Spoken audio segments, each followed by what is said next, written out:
all jokes aside, you know how niggas be like, I'm this and that for life, this and that for life.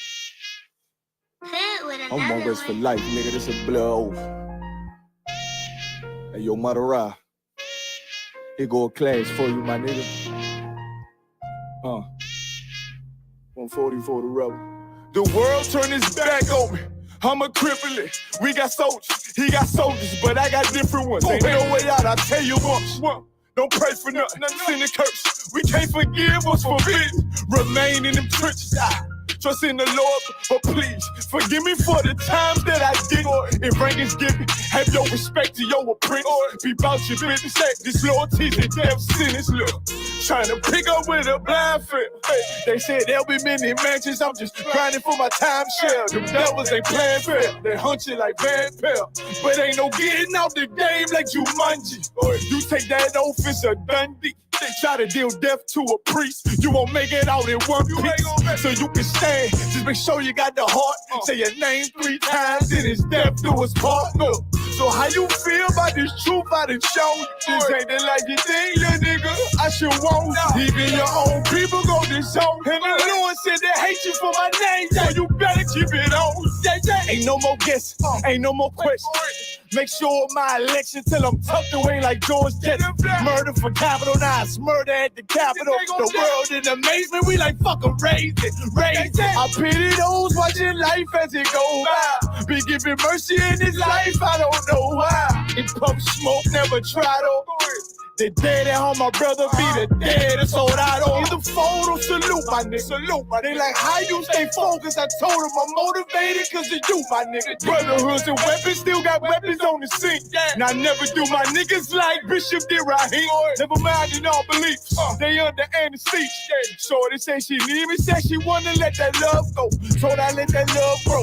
But if I bring you to my bed, that's a blood oath. So, how you feel about this truth I done shown? This ain't the life you think, little nigga. I should want. Even your own people go this zone. And the Lord said they hate you for my name, so you better keep it on. Yeah.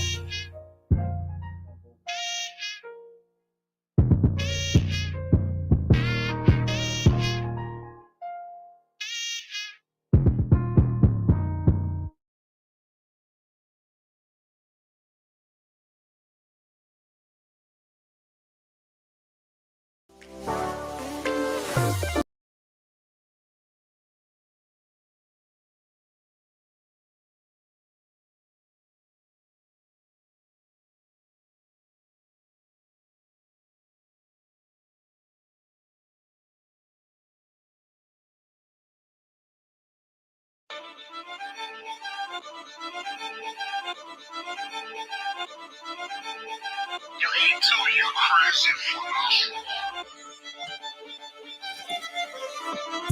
Big soldier, nigga. Just give me a reason. Fuck peace, getting even. One beat with fear. Take it over, nigga. Let me make it clear. They want the cloud, we want the zone. That's the way it is. I'm about to start a fire. Whole team full of riders. They be dead on the ride, boy. Ain't gon' be no survivor. Big soldier, nigga. Come on. Don't care where it is. They want the cloud, we want the zone. That's the way it is. I'm wrecked out, tell them watch your mouth. You know we gon' bend your block. I'ma walk in time bomb. I go viral. You niggas like TikTok, This ain't what you want. Tell them throw in the towel. We make niggas hit the clock and with our toe fire, rain brimstone. They gon' think that you live a lie. We ain't got no picks. We want it all. We gon' make you pick a spot. We knocking on the door, so let us in. Or you know we gon' pick the locks. We in the field for real. Every day while y'all just say watch. We making enemies our foot stores. We don't know nothing about the op. It take one try when I rock out. I'm like David when I sling shots. I'm putting attachments on everything. Y'all want me to connect the dot. This drum got 50 unreleased hits. You don't want to be the next to drop. I put them in a box and make that shit double wood. You don't want to be the next to flop. Yeah. Niggas feeling themselves. Get a shovel, tell them dig the pot. Can't fit you and your man's in it, just tell him get a bigger box. Cause I'll put you in one and knock you out one. Call him my nigga knock. I'll put your song on, cut it on mute, and then tell you that shit was hot. Big soldier, nigga. Just give me a reason. Fuck peace, getting even. One beat with fear. Take it over, nigga. Let me make it clear. They want the cloud, we want the zone. That's the way it is. I'm about to start a fire. Whole team full of riders. They be dead on the ride, boy. Ain't gon' be no survivors. Big soldier, nigga. Come on. Don't care where it is. They want the cloud, we want the zone. That's the way it is. Big soldier, nigga. I come in the name of the boss. So my niggas that is wartime, already wait the calls. That point shoot bitch. Red Dead Redemption. Got them niggas scared to whisper. Is you with us or against us? Can't stop to the zone loud. I don't think you get the picture. It come from my head, I'm giving them lead. The preacher give them a scripture. Flow cold style vicious. Niggas sweeter than the missus. Got soldiers posted. I put them on your roof. Merry Christmas. Bring hither and slay him. Got the Glock, got the book of loot. Keep the stick like Dumbledore. Play dumb, I'ma let it loose. Call my gun harmony. Call my main bitch Betty Boop. He the truth, I'ma need the proof. Got stripes like beef troops. Hit his ass like a Louisville. Hit him low, then I hit him high. Bring him home to the umpire. Give him bars like Wi-Fi. Turn the booth to a bonfire. Little bitch, I'm a live wire. I ride like a car tire. It's on mine when I ride by. Big soldier, nigga. Just give me a reason. Fuck peace, getting even. Won't beef with fear. Taking over, nigga. Let me make it clear. They want the cloud, we want the zone. That's the way it is. I'm about to start a fire. Whole team full of riders. They be dead on the ride, boy. Ain't gon' be no survivors. Big soldier, nigga. Come on. And I don't care where it is. They want the cloud, we want the zone. That's the way it is.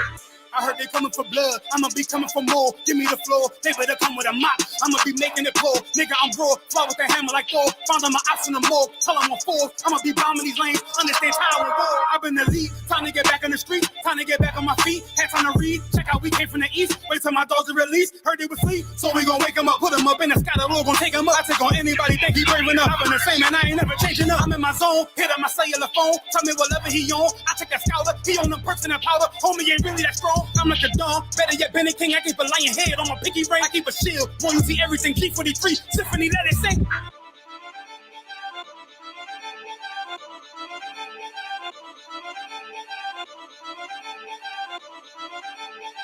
You ain't too, you crazy.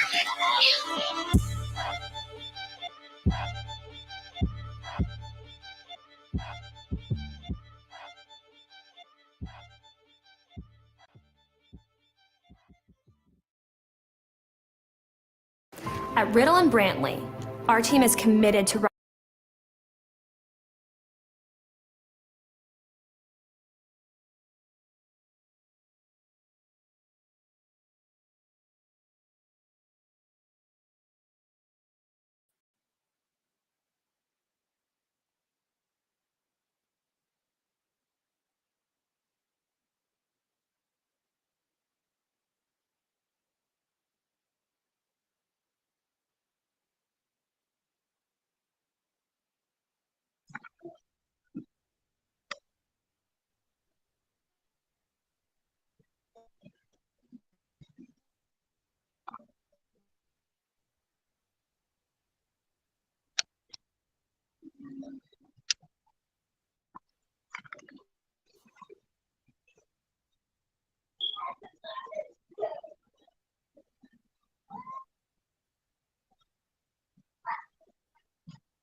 Test, 1, 2, 1, 2. Can y'all hear me now?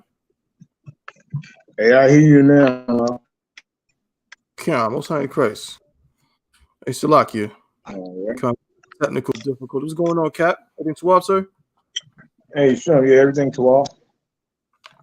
Most high in Christ. Y'all see that graphic in the back, man? We trying to, you know what I'm saying?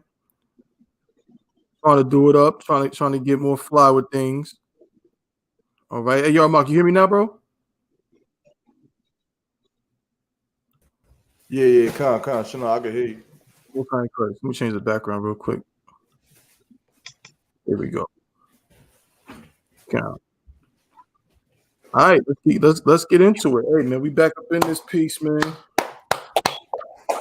Podcast. Shalom. Yahweh Bashem, Yahweh Shah Baraka Thumb to all the brothers. Yahweh Shamar, all the Thun, Bashem, Yahweh Shah to all the sisters. Right? This is the Chain Breakers podcast brought to you by The I.S.U.P.K, the Israelite School of Universal Practical Knowledge, started out of 1 West 125th Street, Harlem, New York, under Commander General YAHANNA. We've been in operation since 1969, teaching the truth, you understand, of the Bible to so-called Blacks, Hispanics, Native Indians, showing them that they are, in fact, the real Jews, the real Israelites, according to the Bible. You understand? And this is the Chainbreakers podcast, which is one of many shows, radio shows, podcasts, you know what I'm saying, TV shows, and different types of broadcasts that we do in the I.S.U.P.K. This particular show is broadcasted from North Carolina as well as Oklahoma City. And what we do on the Chainbreakers podcast is try to break the chains of oppression that are on our people's minds, the mental chains that the oppressor has placed on our people that continues to destroy us. We're going to dispel all myths. We're going to clear everything up and free the minds of our brothers and sisters. Oh, snap. Wait a minute now. No, man. Shalom, wait a minute. What the hell is this? Good night. So y'all wasn't going to tell nobody? Y'all hit me with the okie doke. Hey, you already know. You know what I'm saying? Hey, well, I guess introductions are in order. First and foremost, like, I can't start the show without giving due respect, you know what I'm saying, honor, and the waters to all my brothers, my co-constituents. First and foremost, my Ottawa captain of 10,000 Yagar. What you got? That's right. Damn right, Cap. What's going on, Cap? What was that, Yarmak? Packs is coming through. They in the mail. Most High in Christ. That's what it is. All right. I guess I'll just introduce. We got right here. You got my brothers, Officer of 1,000 Kowal and Officer of 1,000 Yarmak. What's going on, y'all? In the building. Know. Damn. You know what I'm saying? I'm preaching Officer of 1,000 Tabawan, holding it down with my brothers. You know what I'm saying? In my Ottawa. We're gonna get right into it for today. We got a lot of things to talk about. You know what I'm saying? A lot of things on the ledger for today. But of course, if there's anything anybody else wanted to just kind of bring out real quick, the floor is open. If there's just something you want to just kind of speak on real quick, otherwise we'll just roll into the stories. No, as far as me, we can go ahead. You can go on. Okay. What about you, Kowal? Oh, just big shout out to the Midwest, man. You know, everybody gearing up for the Midwest Fire Weekend coming up.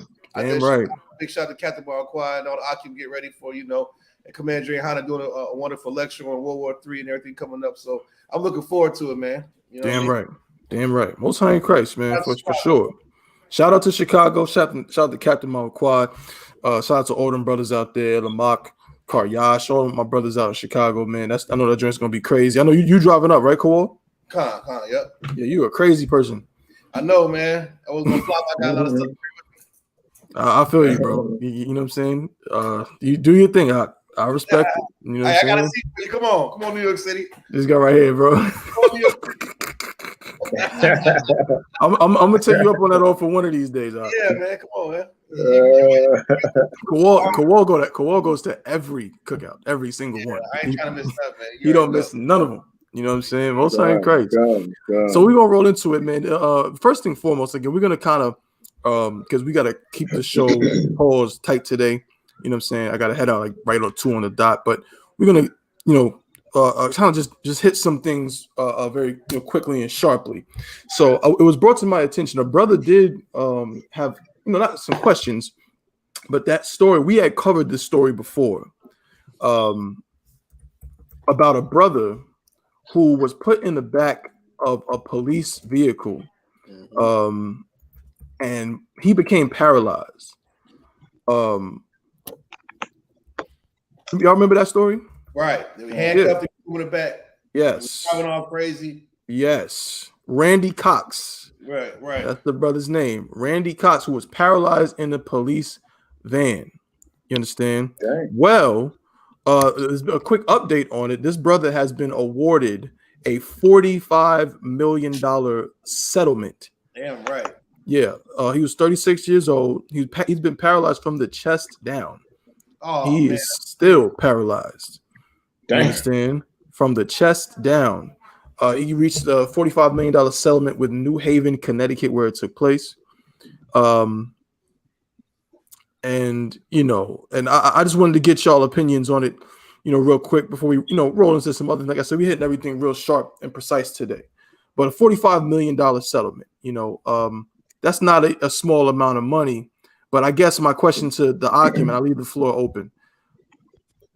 You getting paralyzed from your chest down. I don't think you can give me $445 million. Exactly. Right. And, you know, this is going to change the trajectory of his life forever. Yeah, Cap. Shalakia, there's nothing you can pay me. That's right. There's nothing you can pay me. I mean, the least you can do is give me $100 million. That's right. Damn right. The least. I mean, you're gonna pay for it. I mean, doctor bills. Good gracious, gonna be off the chain. Mm-hmm. You know, so it's like, you know, it's not enough you can pay me for that. Count Khan. That's It's crazy. not enough you can pay for that. Count Khan. Yeah, go ahead, Kawhi. Now that's crazy, man. You know, $45 million from the neck down. So that means, brother, he's completely paralyzed. Like, I think, does he have to talk? Can he speak? No, he's from what I understand, he can speak. He's paralyzed from the chest down. Yeah, that's Good. I mean, it's totally insane, man. Like they did a bad number on that brother, and it's got to be some kind of punishments, man. Not just the payout, but everybody from the arresting officers, the driver, the passengers. Somebody needs to go to jail for this, man. That's right. Exactly. Somebody needs to pay because this brother pretty much you get paralyzed. I mean, let's say if he had children, how can he interact with his children? You can't hold a steady job. You got 45 M's, but I mean, you can't really enjoy it when you're paralyzed. That's a fact. You're gonna sit him up in the front row of the next game looking crazy. Like, I understand. It's a cold shot, man. You know what I mean? So, It's just one of those things where he got paralyzed from the neck down. I know some cats that was in the military, man, and they joined the military, and get 18, 20 years old for a Charger and a Camaro in an apartment. They get sent straight to Afghanistan and get blown up or get shot or something happens catastrophic, a vehicle rollover, and they end up paralyzed from the neck down for less than $45 million. And you did that for the love of the white man in his army. That's right. So you got to. That's crazy. Yeah, there are several perspectives. Look at this, but $45 million ain't nothing, man. That's right. Nothing. I'd have had them say, you know what? Give me endless stem cell research. I want the top science. They're gonna make me walk again. That's right. Y'all got 5 years. Y'all got 10 years to make me walk again. I want the death penalty for these officers. That's right. I want 100 million when you get done. Right. All that stem cell research, y'all sending goddamn rockets in orbit and getting pictures of Mars. You can't. You mean to tell me y'all don't have enough research right now or science to stem cell in my damn spine to make me at least walk again? That's I ain't right. saying that. I mean, you saying both. So let me do a little shuffle. Right. My women, man. I can't even get laid. That's right. That's a rough one. Right. What's life without that? I mean, I ain't volunteering to be no goddamn unit. That's right. So I mean, what the hell? Give me free stem cell research. I'll be the poster boy for it. You Negroes got 10 years to make me walk again. I want the death penalty. That's right. That's such a heavy point. I'm right there with you. No amount of money. This cat is never going to be able to enjoy the pleasure of sleep again. No. You know what I'm saying? He ain't gonna, he'll look at it, but he ain't gonna be able to, feel nothing. And that's a damn shame. I'm trying to get what his charge was. He was in the back. Well, I'm trying to figure out what he had been arrested on charges of threatening a woman with a gun, which were later dismissed. Oh, man. For nothing. Yarmak, brother, you brought this. Like I said, we talked about it before, but you have brought it back to my attention about as far as the settlement goes. This is the update on it. So what you got to say, bro? Yeah, and if I could too, like this was a young man out there who watched the show. He sent this video in, and wanted us to go back over it. So shout out to that brother. And also to all the viewers, if y'all got any shows, any stories y'all want us to go over, send them in. That's right. Game Breakers podcast, we'll go over it. But just real quick, as far as with like the settlement money, you gotta understand what it is. Like that settlement money is just to pacify black people, so that we can feel like we can still trust the police. Right. That's right. Like even though like it gives us a false sense of hope that even if the police mistreats us or harms us or murders us or whatever, that maybe there's a chance that our families will be situated and straight by financial gain. But the problem is this story made headlines. this story made the news. We knew about this story, but how many black and brown people are actually losing their life? You understand? Rather than even just being paralyzed, but actually losing their life, dying by the hands of our oppressive cops and oppressors in general. And they don't even make the news. You understand? They get maybe 3 paragraphs on some whatever local news channel. You understand? And then that's it. They forgotten about. That's right. And so black people, you got to understand what this is. Like, yeah, they gave them money. They supposed to give them money. Like the brother said, they supposed to give a lot more money and a lot more research to make this man's life enjoyable again.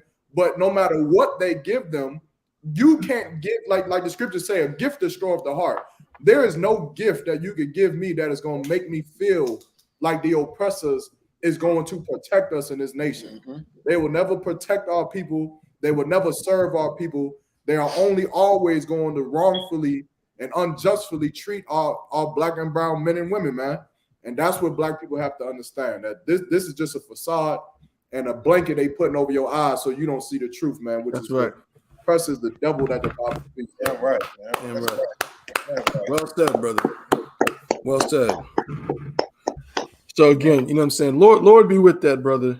Again, this is something he's gonna have to deal with for the rest of his natural life. Their negligence changed the trajectory of this man's life. And also too, was there any follow-up with the procedure on how you arrest somebody in a paddy wagon? This ain't 1930. You can't just throw Negroes and Hispanics into the paddy wagon and drive off crazy. Is there the kind of restraints? Is there a seatbelt? Is there a bench? Like, come on. Like, there got to be some kind of law, like the Randy Cox law. Like, I need something more than just $45 million. Like, that's this right. got to be done so you don't do this to nobody else. That's right. Like, you just arrest me on felonious bullcrap charges, then throw me in the back of a van, then you driving like it's NASCAR. That's right. Now, there needs to be a national law or state law everywhere with his last name, the Cox law. That's right. You understand? Like, where you have to restrain prisoners or people accused of crimes properly before you drive off. That's right. Or have a see-through window where if they're saying their discomfort or they can't breathe, that you stop the vehicle immediately and render aid. Now you can't just treat people like animals. They only treat people like that because our damn leaders, no one speaks up about it. Not one entertainer I've seen say any goddamn thing about this brother except for Commander YAHANNA. That's right. Us poor leaders right now. Nobody says anything about it at all. It's ridiculous, man. That's why the Most High gonna send Christ back to this earth and destroy this planet, man. That's right. Bastards to do something like this. That's right. I mean, if you read this in a book in elementary school or middle school, if this is your reading assignment and you read this chapter, it'll disturb you. Like, damn, that's right. It was doing left and right and swinging. He paralyzed. Come on, man. I think about my child when I hear stuff like that, or my brother. Right. That's why I'm pissed off about it. Damn right. Damn right. No one else gives a damn. That's why they're gonna pay, man. That's right. That's right. Well said, brother. Well said. Salakia, you know something, and you would think it was on purpose. Because look, a few years back, you remember from Freddie Gray in Baltimore? Right. No, okay. It was like the same situation. They put him in the back of the pad. They didn't tie him down, but he got paralyzed and everything and died. Mm-hmm. Yeah. Yep. He died. The same thing. So you would think from the Freddie Gray incident, you would think that cops, it would be in like a bulletin or something. Go across the nation. The way you got to secure people in the back of police cars and paddy wagons and stuff like that. But they're not gonna do it. Okay. As long as it's a nigga, just throw that nigga in the back. Right. Right. And make sure you drive reckless. They do things on purpose to us. Damn right. Damn, that's a fact, sir. Yeah. Like Officer Kowal, that's not what you're making. Like Officer Kowal said, like you said too, Cav, it's probably on purpose. I know I seen it in the movies. Officer Kowal said this ain't the 1930s. They used to do that back in the in the 40s and the 50s. You know what I'm saying? You watch a movie, you know what I'm saying? You watch what's that joint with Gene Hackman? The French Connection or something like that. You see, you know what I mean? They throw somebody in the back of the truck and drive crazy on purpose. You know what I'm saying? To kind of bang them up, pause. So you know what I mean? Like this the kind of thing that they do to our brothers. So Lord that brother. You know what I'm saying? All right, now, but here's the good news. Shout out to the Most High, man. Shout out to the Most High. Barakatah Yahweh Yahweh Shai, because even though this horrible thing happened to this brother, there's a little piece of solace that you can find in knowing what happened to those people on that goddamn Titan that was under the sea. Oh, you know yeah. what I'm saying? Listen, apparently the U.S. Coast Guard, it says U.S. Coast Guard says presumed human remains recovered from Titan wreck. Investigations going on. Presumed meaning they don't even know what it is. They just got some damn jelly in their hand. Pause. They just got some matter. They're like, we think it's human remains. We don't know. Great. You know, we covered this last week, and everybody's been talking about it. General Mahaiman went on last night again, man. You know what I'm saying? He said it's glorious in his like, what happened. Why? Because things like this keep happening to our people. No one cares about our brothers and sisters who are getting paralyzed in the back of police cars. Nobody cares about the things that's happening to us. Well, these 5 individuals, you know what I'm saying? I'm gonna show a quick clip. We're not gonna stay on it. You know what I'm saying? But I just want to show y'all this. I seen it. I said, ooh, I think Officer Maha, y'all had asked about it last week. We're going to show y'all what happened. It says the remains likely belong to one or more. Yeah, it's a big glob of just matter. They don't know where one person ends and where one person begins. It says the remains likely belong to one or more of the submersible's deceased passengers, which include explorer Hamish Harding, French diver Paul Henry Noguelet, father and son Shahzada and Shuleman Dawood, and Stockton Rush, the founder of Ocean Gate Expedition. The damn founder of the company was down there. Okay. I'm going to show you. This is what happened. Okay. Salakia, bear with me just a moment. So this is, of course, an actual photograph. Hold up. No. I ain't going to show that. No, I'm just going to show y'all the video. So we can see very clearly what took place. Hey, those memes are hilarious, though. I'm still laughing at some of them. Oh, yeah, they're great. I love it. Submarine, you can think about that for a minute, man. Yeah. That rap. Oh, that was fire, yeah. 250 million. Check it out. My submarine. Got a PlayStation down. Check it out. So this is an actual 3D rendition of what happened to the Titan submersible. Hold on, I'm trying to get this out of the way, bro. What is this? Shade Room, y'all got to do better, bro. Yeah, they wildin'. Y'all website is wacky as I don't know what. Come on, man. Hold up. I might just have to go. That video simulate the implosion? Yup. Oh, yeah. I mean, I can only imagine. I might have to go to the actual tweet. I might have to. Hold up. Okay, I think I. Guna, bro, man. Yeah, Salakia. Yeah, I'm gonna go to it on Twitter. Bear with me just a moment. You know what I'm saying? Yeah. In the meantime, if anyone hasn't heard, about the situation, these individuals got on this expedition that's supposed to take people down into thousands of feet to the actual sea floor. Right. To look at the wreckage from the Titanic ship that sank something like 100 years ago, over 100 years ago. Like it was like 1914 or something like that. Something crazy. Early 1900s. Yeah, early 1900s. And that joint sank to the depths of the ocean. And these individuals wanted to go take a look at it. Well, they got a firsthand experience of what it was like. They really got the full-blown experience of being on the Titanic because they joined them as fish food at the bottom of the ocean. Okay. Right. And this is what happened. This is how they died. Here we go. Y'all ready? Oh, yeah. I got my popcorn ready. Look at that. Oh, good gracious. Can you imagine just the pressure? They just liquefied. God damn. Let's see that again. Replay. Yeah.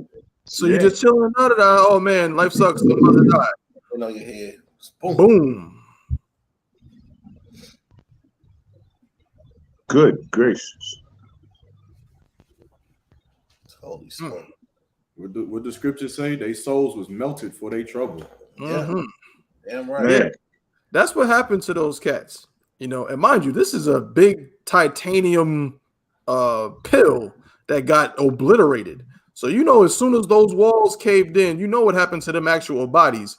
They just damn near disintegrated into gel. Yeah, You know what I'm saying? bones liquefied. Yeah, just straight liquefied. You know what That's I'm gotta be crazy. Oh yeah, for about half a second, it was the most pain they ever felt. They've never been that uncomfortable before. No, and you know what's crazy? I think nationally, people know that the so-called oppressor is the devil That's because right. if this was any other group, the jokes wouldn't be as funny, and people don't give a damn. Oh yeah, come. People don't really give a damn. I've noticed across the spectrum, it's probably about 85% of people look at this like they deserved it. Anytime you got white people and billionaire behind it, you know they got rich off slave labor. How the hell? That's right. How even do you amass $1 billion as a white man with no skill? Right. At least LeBron ducking on niggas and doing Sprite commercials. What do they really do to get it besides get money passed down to them by doing some illegal crime? Right. It's got to be. No one really feels sorry for them because I know people know that the devil. Right. I mean, the dude who started the company was on the ship. He must not have been that smart. Hell no, man. Because I mean, bruh, you trust? I'm sure they probably spent their last spent a bit of time yelling at this cat. They probably was very livid with him because yeah. Ooh wee. And then I heard that the oxygen, like, you know, they were doing a countdown. Like, I remember the week when it happened, they was like, oh, they got 50 hours of oxygen left. I was like, man, hell no. Right. They probably been dead. Like, it's not even a real thing. Like, right. Sin, you know what I'm saying? Fighting. They could have been fighting and killing each other in there. Yeah, who knows, bro? I can't wait till the movies come out. The Lifetime movies. I want to come have the license to do the Titan movie. Matthew McConaughey features. Damn right. You know what I'm saying?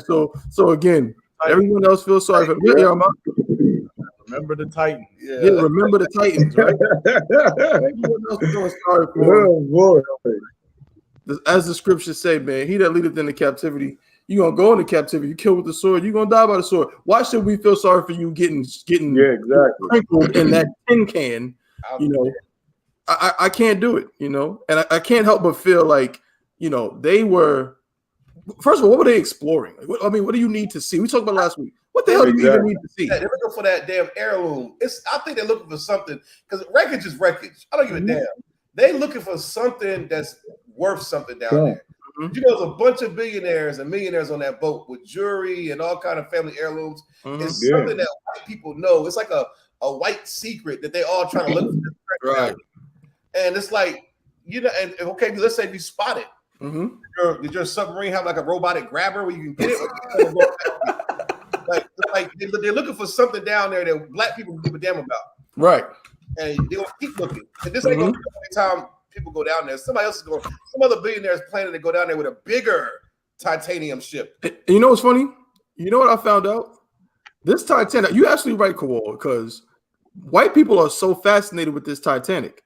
I found out that there was another ship that sank like maybe a year later, and more people died on that ship. The Titanic, it took the Titanic hours to sink. I mean, you know, it hit the iceberg at like 1 a.m. It didn't finish sinking until like 8 o'clock in the morning or 6 o'clock in the morning. So it took hours for it to sink. But there was another ship that like a year or two later that had all of the safety protocols ready because of what had happened on the Titanic. But the ship sank so fast, they couldn't do anything. And damn near everybody, like 1,000 people died. So what the hell y'all so fascinated with this Titanic for? This thing went down. Again, black people, we're supposed to forget about slavery. This thing went down 100 years ago. They did. I mean, why is it still a thing that you care so much? You know, spend $250,000 to see something that's old. Hey, Salaki, you know, go ahead, Cap. Salaki, you know, the Titanic was the unsinkable. The unsinkable. It was deemed the unsinkable. It wasn't supposed to sink. And the Most High had to hit an iceberg, and that junk went down. Woo. Right. Right. Unsinkable ass. Right. Right. I guess what? Hey, you know, Salaki, but you know, to all the people looking for the people that just went down in the Titan. What was that? The Titan pill. Well, anyway, you know, I used to I watched Finding Nemo a whole lot of times when my son was little, because he had the DVD and he used to come over, and I used to get him on weekends. He used to come over and put the DVD in, and we watched Finding Nemo. I don't know how many times. You know what I'm saying? You know, so when Finding Nemo go off, you know, they had a song, you know, somewhere beyond the sea, somewhere. Somewhere. That's a bad joke, man. Right. Hey, look, I'm gonna be talking somewhere about they down there. They down there. Somewhere it's a blob. It's a blob of human gunk. Somewhere. When you see it, that's them. When you see it, don't worry about it. That's them. That's the remainder. I hope that they use this joke forever. I hope if they have movies, I hope they just have little scenes where you don't know, but in the background you just see a little blob of gunk, some little form just floating in the background, and it's an Easter egg. Like that's them cats from the Titanic. They made an appearance in the film. Real. This is what we have to do because we have to hold these people accountable. Like Officer Kowal said, rich people, you know, destroy other people's lives. Okay, think about how many Blacks, Hispanics, Native Indians they could have fed with $250,000.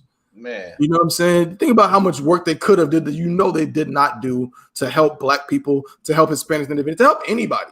You know what I'm saying? You spend $250,000 to go look at someone else's dead carcass because that's really what they were doing. Right. I mean, how can I feel bad for you? You know what I'm saying? Yeah, Yarmuk. And also, you know, it just go to show you that Black people need to see how much, you know, white people care about their history. Right. That's right. They monuments and they established things that they've done, you know, for their people to the point they'll spend that money to go in and just remember to look at their history, things that they did, but they'll teach us to forget about ours, man. That's right. That's right. And so, you know, you gotta look at that too. Damn right. Well said. That's a fact. Moving right along from the liquefied remains of millionaires, we got some more things to talk about. I saw this one, and I saw this, and again, we talk about all these things all the time, but this one just really, you know what I'm saying, really grinded my gears, pause. Like how it's so blatant what they do to our people in this place. Now, of course, a lot of the brothers in the I.S.U.P.K, we recently went to different Juneteenth you know, festivals. Officer Yarmuk, you know what I'm saying, we went to the one in Durham. He did excellent interviews with the people. We got a chance to, you know what I'm saying, talk to the community and ask them some questions how they feel about the conditions of Black people and what things, you know, we can do to change things and so on. Well, we always also talk about how the oppressor, being the devil that he is, his wicked devices, and how he's always trying to manipulate things to destroy Black people. And if you didn't need any further proof, here's more. Now, Juneteenth is supposed to be what? It's supposed to be some kind of celebration.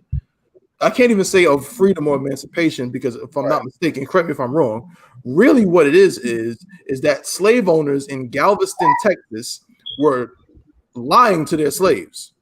Because Galveston, if I'm not mistaken, is a little bit off. I don't know if it's an island, but it's kind of off the coast of Houston. Right. And so when the Emancipation Proclamation went out and when the Civil War ended, instead of telling their slaves like you're free, they was keeping them in slavery and acting like nothing happened. Of course. And so some soldiers probably had made their way to Galveston or whatever and informed those slaves, yeah, you've been free for like 2 years. And that's where, and this I think it happened on June 19th, so they called it Juneteenth. They turned it into a celebration. Now it's a national holiday. Well, look at this.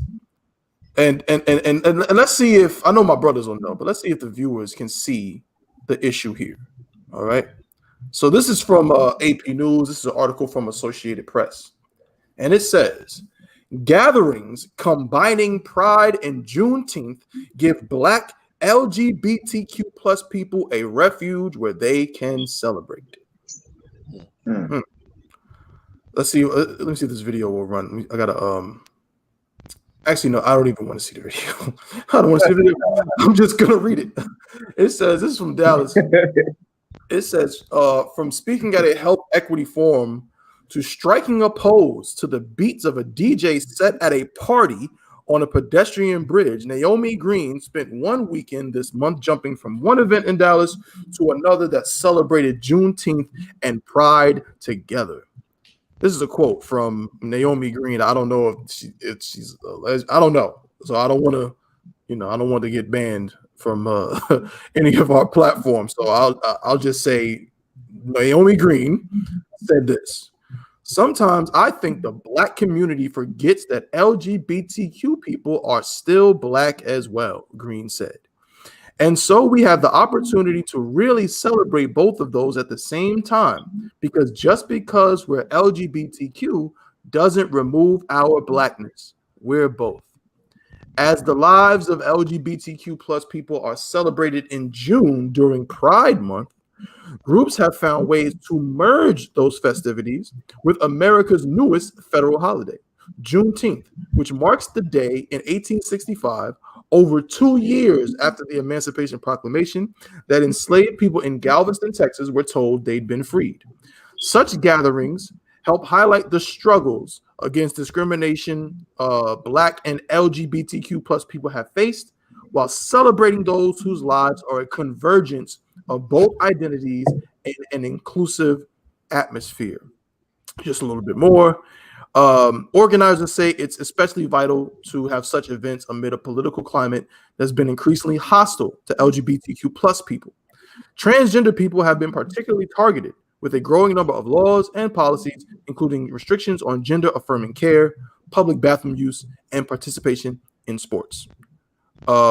It's a quote from somebody else. It's really important for us to have places where people look like us, or people that are allies of us, to all come together and enjoy each other. Pause. Said Ahmad Gori, Chief Operating Officer of Dallas Southern Pride, which hosts an annual Juneteenth Unity Weekend celebration that brought thousands to the city this year. I leave the floor open. I mean, I know I have my thoughts on this, but Akim and Adawan, is this something that should be alarming or concerning to anybody, or does it make sense? Does it make sense to join Juneteenth and Pride together? I mean, it's in the same month. Is it just par for the course, or is there a higher or greater implications involved when we see articles like this and we see events that are trying to merge something that represents Black freedom and LGBTQ? That was articulate. Hey, what was the name of that city in Texas? Dallas. Nah, where Juneteenth was about. Galveston, Texas.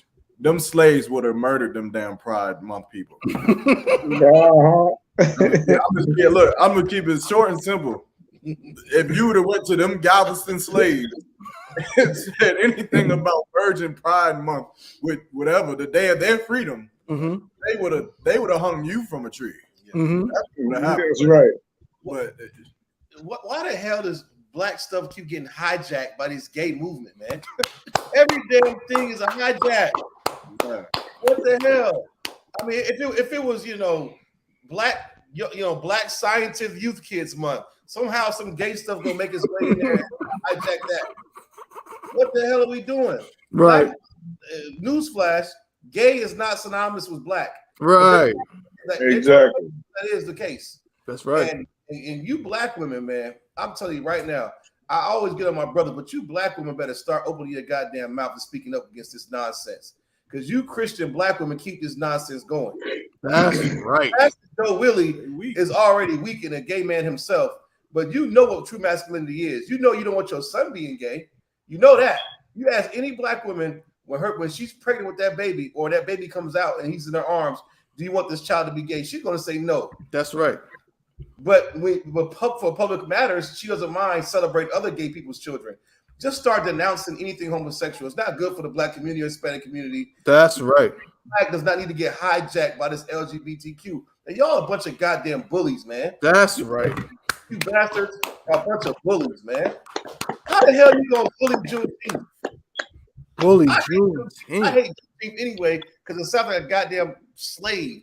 Juneteenth, like just call it June 19th. We get it. Slaves were improperly, they didn't speak good English because they were forbidden to read and all this nonsense. But don't perpetuate that nonsense. Right. Juneteenth. Here I am, a college-educated Black man. I'm still calling it Juneteenth.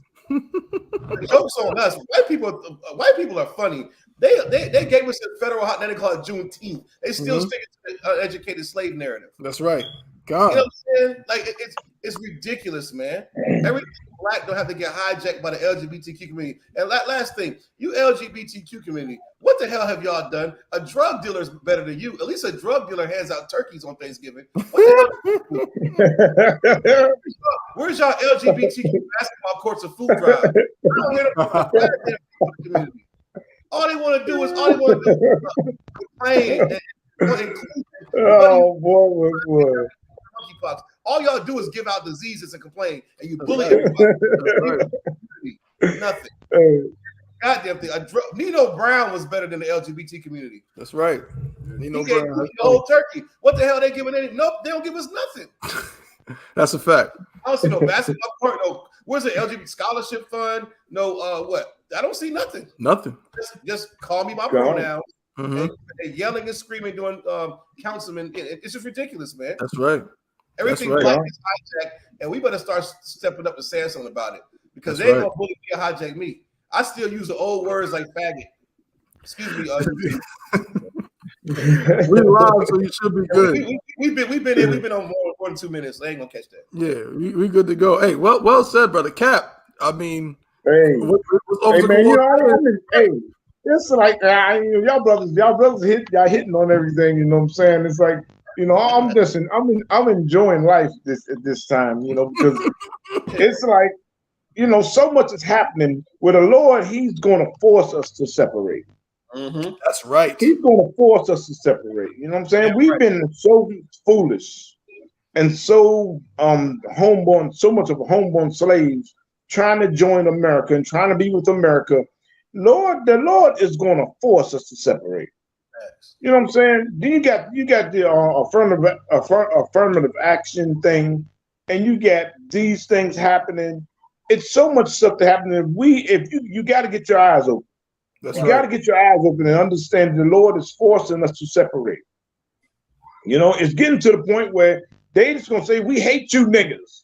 They just gonna come out. The white man's gonna come and say, "We hate you niggas." Okay, all right. Why don't y'all just fucking leave?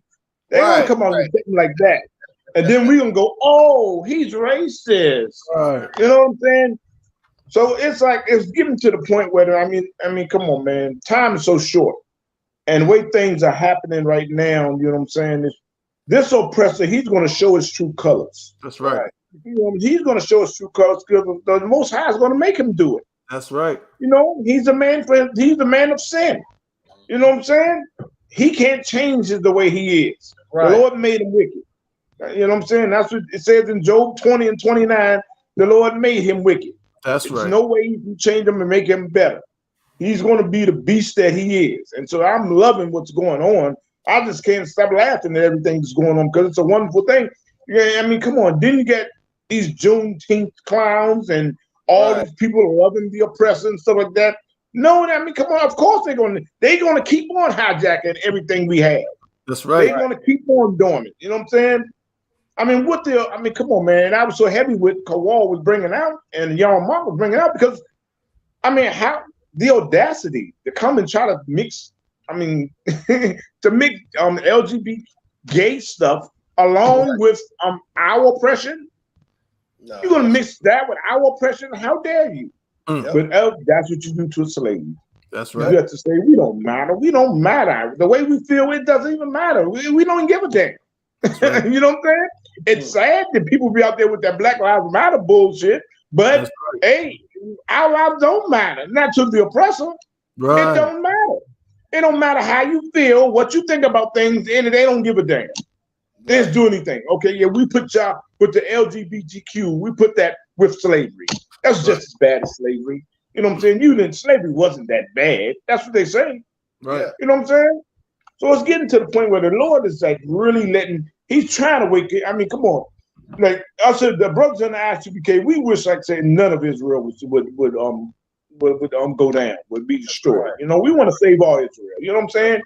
But some you coon Negroes are so disgusting. That's you know what I'm saying?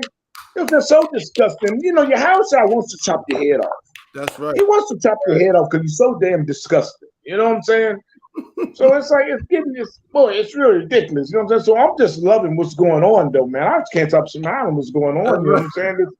The Lord is going to force you to separate you coon Negroes. That's You know what I'm right. saying? Yeah, keep on with your Juneteenth celebrations, and you know what I'm saying. And I just can't get over the girl down here in Tulsa, Oklahoma, the one that was smiling when he did the thing about Tulsa, Oklahoma, and Black Wall Street. You know, she was smiling and talking about her parents owned the theater. It got burned to the ground. You know what I'm saying? And that just really disgusted me because I'm like, what the hell are you smiling about? Right. You know what I'm saying? I feel like coming through the TV screen and slap the hell out of it. You know what I'm saying? What the hell? I mean, come on, man. You smiling about it. You know what I'm saying? That was just so evil what they done. You know what I'm saying? And they own the movie theater. Yeah, it was burned to the ground. Yeah. I mean, come on, man. We are such homeborn slaves. It's ridiculous. You know what I'm saying? We need this truth. We need the truth of the Bible because we don't understand nothing. We don't understand anything. You know what I'm saying? You know, I'm thankful for the Most High and Christ and that He gave us command and during in this school. You know what I'm saying? And it's like, and you fake Israelites out there, fake and always come talking about I.S.U.P.K. You know what I'm saying? You are. I mean, we don't listen to you. Simple as hell. You know what I'm saying?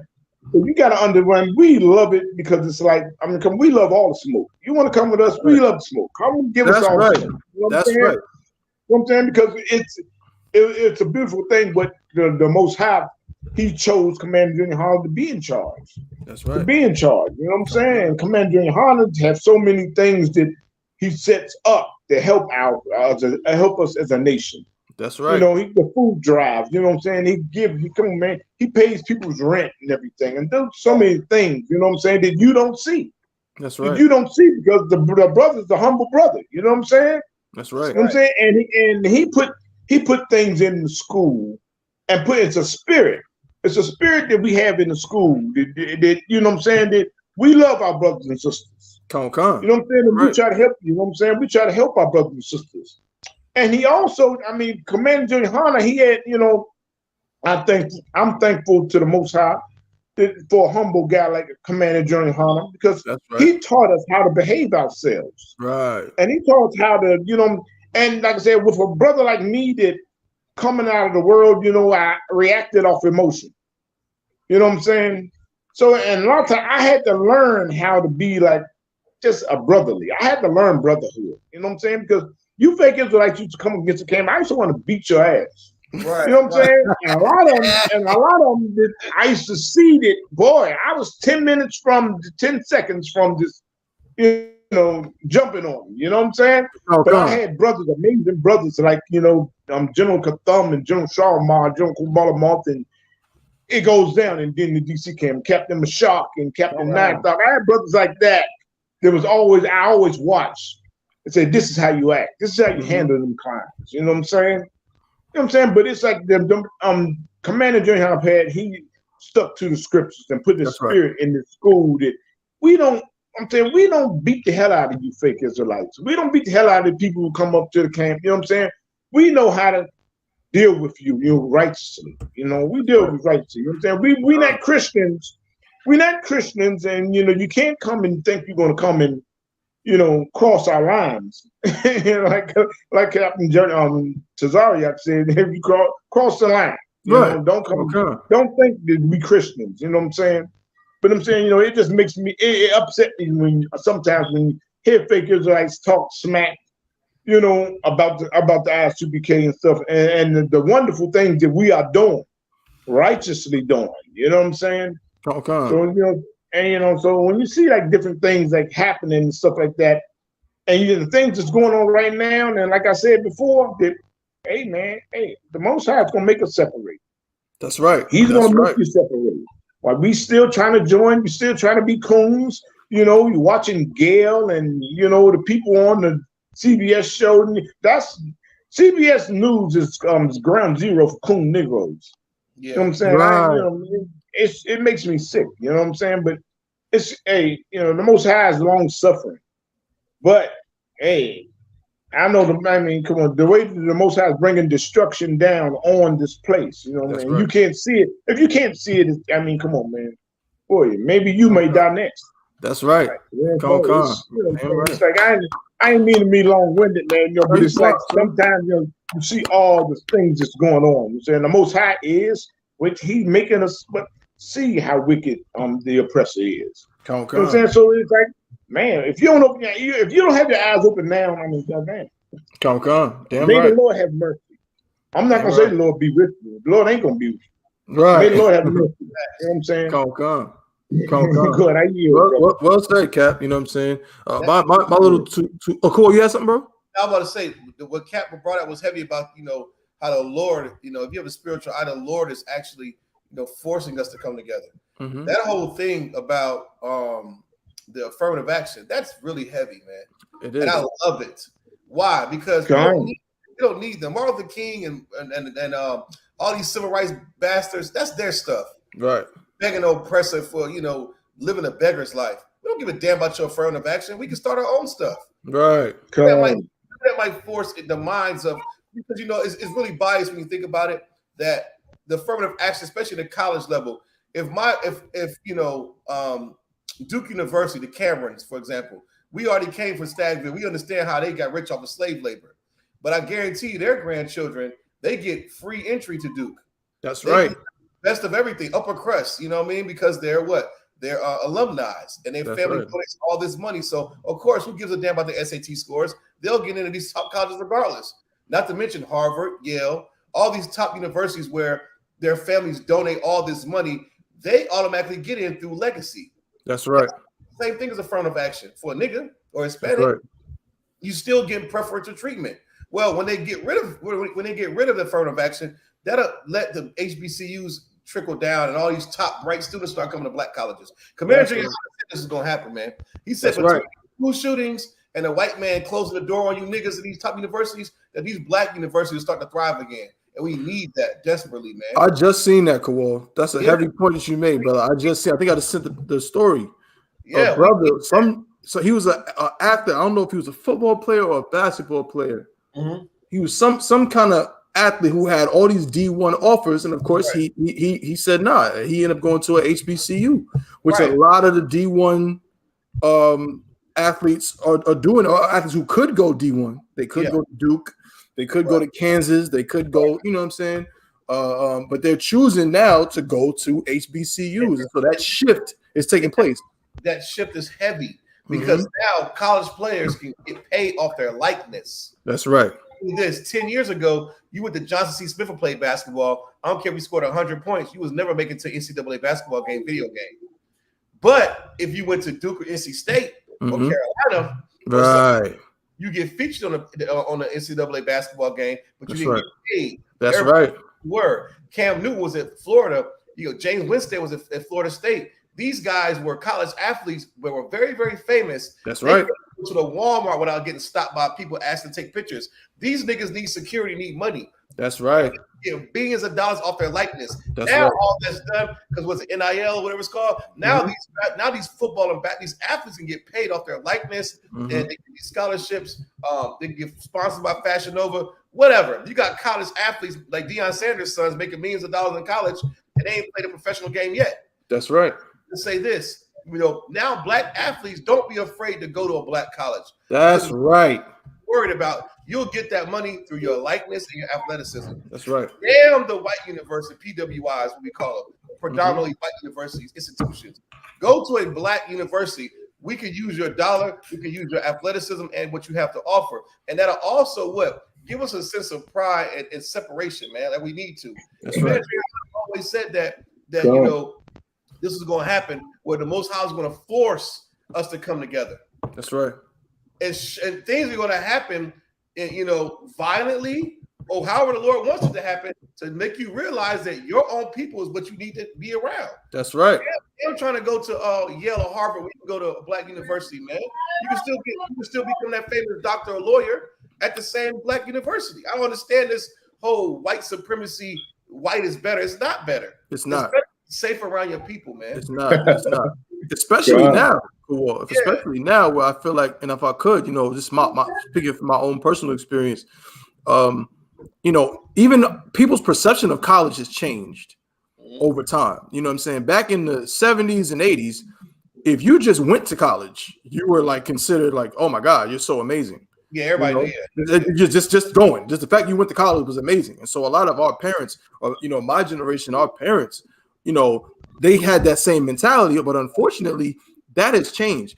Everybody goes to college now. It's not as it's not saying it's not something to be proud of, but it's not as rare to be black and going to college now. Right. Everybody has a degree, everybody's getting degrees and so on and so forth. So now the tide has shifted. So now you have to be more receptive, perceptive of what your actual college experience is about. What are you going to college for? Not just your major, but what are you actually trying to gain from going to college? What experiences are you trying to gain? What kind of connections are you trying to make? These are the things you have to worry about. And so now is the time where you don't have to just say, well, I'm going to just go to the Duke University because my degree from Duke means more. No, it don't. Right, There's plenty of people with degrees from Duke that are unemployed. I used to work with a white dude who went to Carolina, and he was an English major. He was a history major or something, and then he worked with me. And I was a struggling college student working in electronics. Right. He was me in hardware. Right. For the furniture aisle, just working exactly. Working at not Home Depot, Sam's. Yeah, working at Sam's. It ain't like that no more. Yeah. You're not going to be considered a genius because you majored in English literature in 1976. That's how it was back then. It's not like like you said, just going to college was good back in the day. That a white man pushed the goalposts further and further away. Now you got to major in something better. Like just going to college ain't good enough. Right. It's not going to cut the mustard anymore. So you have to really apply yourself in something that's going to make you some money. You understand? In society. Go to them HBCUs, man. And another thing too. Last thing, I know I'm talking, but last thing too. Like I said, what people sometimes forget or neglect is that one thing about college that is extremely important, and Officer Kowal talked about it. The general talked about it last night. You see what's happening with these legacy admissions. The reality is what they always say. It's not just what you know, it's who you know. And so building connections with the right people is probably more important than a piece of paper that says, yeah, you got enough credits. Right. So when you go to these HBCUs, there's some go-getters in them HBCUs. There's some black women, Hispanic women, and brothers and sisters at them schools that are just go-getters for different things. And those are the kind of people that you want to have a relationship with. You know what I'm saying? Officer Yarmak, my brother, listen, I can't go nowhere in Durham without somebody knowing this guy. You know what I'm saying? You don't know how many clubs I done got into. You don't know how much free food I done got. Right. You know what I'm saying? How much things I got just because he knows somebody that knows somebody. But yo, we was on the same basketball team when we was like 6, and now they're giving this guy free food. So you know what I mean? Like you gotta think about that too when it comes to making these kind of decisions. Okay, so yeah, it's good to see the HBCUs growing, and our people again being forced to separate from this oppressor, and joining the LGBTQ is the opposite of that. When you join the LGBTQ, you're joining with the oppressor. That's what the oppressor wants you to do. You know what I'm saying? And like Kowal said, I'm not going to dwell on it, but you black women, my sisters, man, y'all got to do better. Y'all cannot sit here and talk about how much, ain't no good black men, but then y'all support Saucy Santana. Facts. That don't make sense. It don't go together. You can't talk about how there's no good black men, but then you promote Kehlani and all these LGBTQ type people. They don't go together. You know what I'm saying? Hey, so yeah, y'all, man. I was gonna say you brought me back to the point that I wanted to make with the LGBTQ community and our sisters, man, because I've had this conversation a lot, and I usually get slack because of my response to this question I ask black women, but I always ask them, like, you know, for one, I ask them, do you like how you feel about homosexuality and things like that? And of course, they answer is generally vague. It's, well, you know, I wouldn't want my son to be that, and I wouldn't want my husband to be gay. That'd be devastating. Right. On and so forth. But yada, yada, yada. Everybody can love is love, and people can do whatever they want to do as long as they don't do it over here. Right. I ask them, you know, so if your son was, you know, if your child, 13, 12, whatever, came to you and said, I feel like I'm a woman, you know, I feel like I'm gay, you know, would you support that? And a lot of times black women, they'll say, well, I don't have no choice but to love my son, and I don't got no choice. And I always stop them there. I say, I ain't asking if you would love him. I said, would you support that? Right. That's right. Two different things. Damn Right. So I had to break it down to him, like, you understand, like, me myself, right? Because they'll flip the question on me, right? They'll say, what would you do? Because, because I'm against homosexuality. We can put that out there right now for the FBI, for the government, whoever's listening. Right. I'm against LGBTQ. So go ahead and counsel me. Right. Don't buy no Javelin sweatsuits. Don't do it. Don't Right. make me, because Javelin Incorporated is against LGBTQ. Yeah. Just put it out. Right, I'll be poor. Fuck it. Right. So they'll ask me the question, right? What would you do if your son was gay? Would you support him? Here's my answer. No, quickly, right? And here's how this would look. My son comes to me and says, Dad, I feel like I'm gay. I want to wear a dress to the prom this year. Guess what? I'm not buying him no goddamn dress. That's right.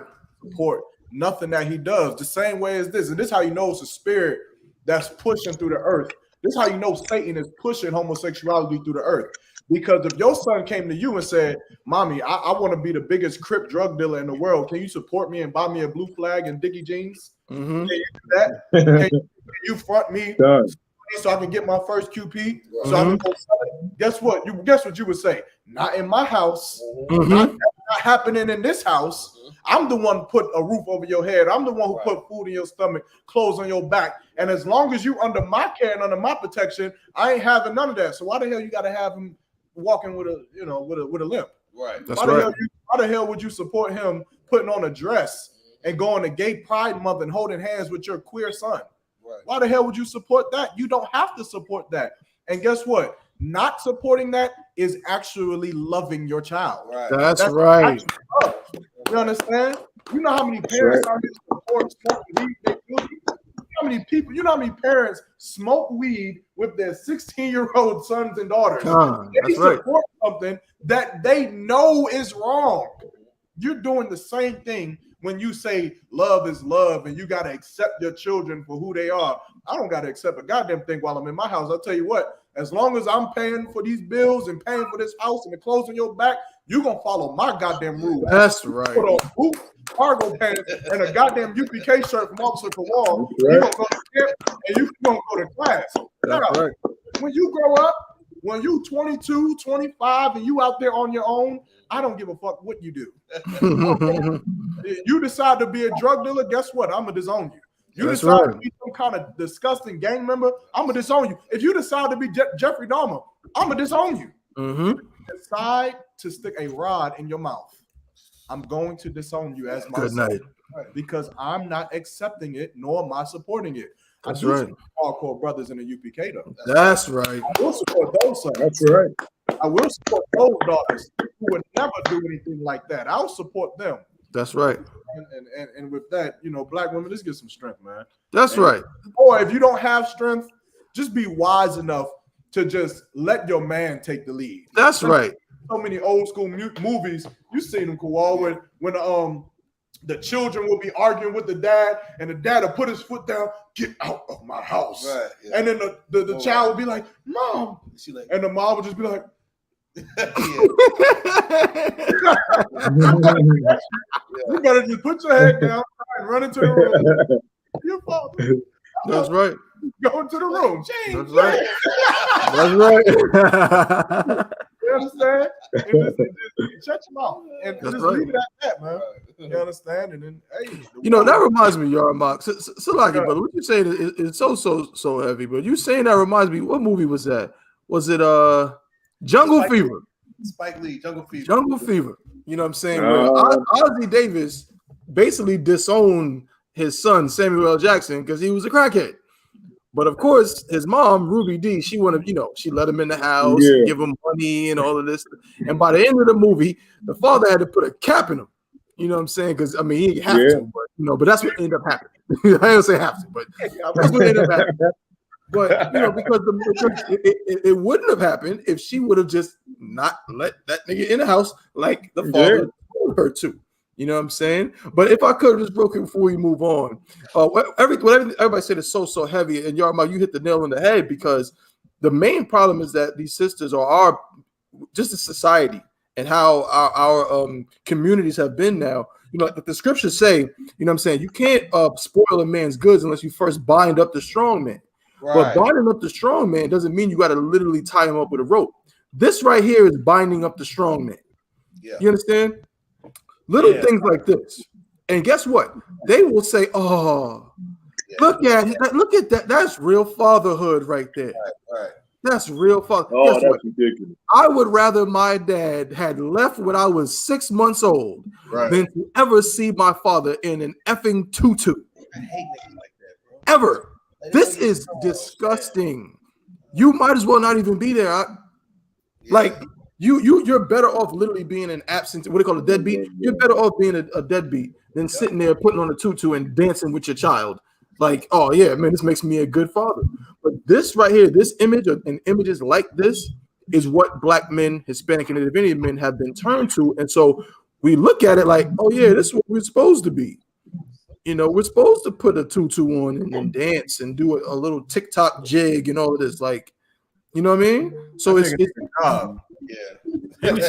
he need to go to work number one and let the woman put on a tutu and dance with her daughter. That's what I'm saying. Like, what are you doing, Ak? What is this? This is crazy. But that's the perfect Christian Black man. That's the Christian. That's a perfect Christian Negro right there. Yep. That's right. Got his head up, not too much hair on his face. Looks non-abrasive. Got his shorts rolled up. You know, real gay looking. Yeah, he put that picture on his resume when he go to the bank. Right. What a panderer. What a pussy panderer. Right. It's worse than a Black man carrying a dog around the store with no intention to buy anything, just to get people to say, "Oh, look at him. He's such a like he's an effing clown." And these are the type of men that Black women, ridiculous. they get into the bed with them, until they get into a life with him, and then they hate him because he's too weak. Bro, but her father wore a tutu though with you, right? It's ridiculous, man. Like that's what they do. Look at this. This was blurry, but this and you got tattoos and a tutu. Oh yeah. They had to make it even, right? The light skin, now they got a dark skin nigga up here. They looked at Christ's eyes and we couldn't smack the shit out these niggas, bro. This the one. Hold up. This the one. This is good quality. This is the one I saw recently, and it gave me this idea. I'm like, what are you going to? Yup, I seen this one with the baby. Yup, I knew it. T Grizzly, no. Come on, man. No, goodness. On his shoulder. Damn. Oh, that's perfect. He got Martin Luther King on his shoulder. I don't know if it's really Martin Luther King. It looked like Martin Luther King. It looked like Martin Luther King. They got panties on. So what the hell is going on, man? This is crazy, Doc. That's not okay, brother. What Black women like? Somebody had to applaud this. They had to say, these are real fight. You know who I blame? Dwayne Wade, man. That's right. He opened the door for you to be accepting this femininity crap. Thomas, I'm gonna support, like y'all Michael was just saying, I'm gonna support my child no matter what. Brother, I'm not ever taking no picture like that. Remember Jess Hilarious did this with Jess Hilarious, the comedian that's on Breakfast Club now. She caught scrutiny from a few people, including Corey Holcomb, for taking a photo shoot butt naked with her son. She did. This nigga's doing the same thing with his daughter. That's right. Who the hell is this guy? I don't know. Never come back to the block of my neighborhood doing that ever. But you know what's funny? You're smacked up. But here's the thing, though. Now y'all tell me if I'm wrong, but I bet that nobody on this cat's block has sold more drugs than him. I'm looking at this cat, and I feel like this cat right here has probably sold so much drugs in his life and has destroyed the lives of so many Black people. And go ahead. I see where you're going with that. Yeah, it looks deceiving though. No, listen, hold up. Let me let the viewers know. Officer Dabawan is not from the hood, bro. Like I'm not. I don't know what a drug dealer looks like. When I was 13, I told my dad I wanted a piercing. He said no. I couldn't get my ears pierced. So y'all got to tell me, what about this dude tells y'all he ain't in the streets like that? Man, first of all, that damn tutu he got on, like everybody know when you in the streets, your credibility is everything. Like the way you move, the way you talk, like you can't get knocked out. No. Nigga, you get knocked out, your credibility is through the roof. Everybody try you. I see you in this shit, and you think I'm about to pay you back on some shit? Like, nigga, you are a bitch. Come get it. Yeah. Like, don't you wear tutus on the weekend? Right. Like, who you? lower your voice, young bitch. You understand? I'm Oh, talking. this guy right here. This thing, this Real. is a fuck, man. Now, if I seen this, there's no way he's coming back to the block like this without getting clowned. Okay, hold up. I gotta ask you this though. He All may right. come to the block and get clowned, but what I guess my question is this: is it not the case again? This is what they promote and say that this is what a good father looks like, right? Mhm. So is it not possible that this brother right here might be? I'm not saying he's like an actual street dude. Again, I don't know that, but Gotcha. more so, I guess what I'm saying is everybody that's not in the I.S.U.P.K is a Christian. A drug dealer is a Christian. A Muslim's like any. If you're not in I.S.U.P.K, you think that something like this is cute and pretty. You know what I'm saying? So what I mean is, I'm not literally saying he probably sells drugs. I guess I'm saying like I can imagine that any dude who might even be from the hood, like he might be from the hood for real. Like I don't know where this dude is from, but I don't know if he's from the suburbs. I doubt he's from the suburbs. You know what I mean? But he's willing to do something like this because how would it damage his credibility? It looks very Christian. You feel what I'm saying? Hey, Like, who is he? I have no idea. It's a regular. Okay, dude. it's just a picture of a dude in the tutu. It's just a picture of a dude in a Oh, tutu. whatever. I saw somebody. Matter of fact, Okay, all right. And I think it was on the shade room. what they say on the shade room? What they say about it? That's what I'm saying. I gotta check it. Man, Oh, look, yeah. I'm gonna put my money and all my eggs in one basket. He's That this gay. He's nigga is a homosexual. sissy. Yeah, he's homosexual. It's a lot of gay Yeah. gay men who look like that now Yeah. because that look appeals to other down low men. Right. That dread-headed look, his Yeah, dreads come. forward, and he just came back from getting it retwisted. He's got the little fake gayness going on. Like he's a type of gay man that other gay men who don't want to be seen gay. I know I'm using gay a lot, but that's how it is. He's the type of gay man that other down low gay men like. Right. The masculine, it's like a type of thing. Like he looks like a straight man, but he's actually homosexual. I mean, Right. like, smiling at the baby. Come. Gay man. Come. That's not a real nigga Come. smile. That's a real smile. Come. Even the way he's bending down with his feet close together like that, touching the baby, like everything about this nigga's gay. But other down low men at the gym and other men in his hood that are the jail, they like men look like this. It Right. makes it gay that they're having sex with a man with tattoos.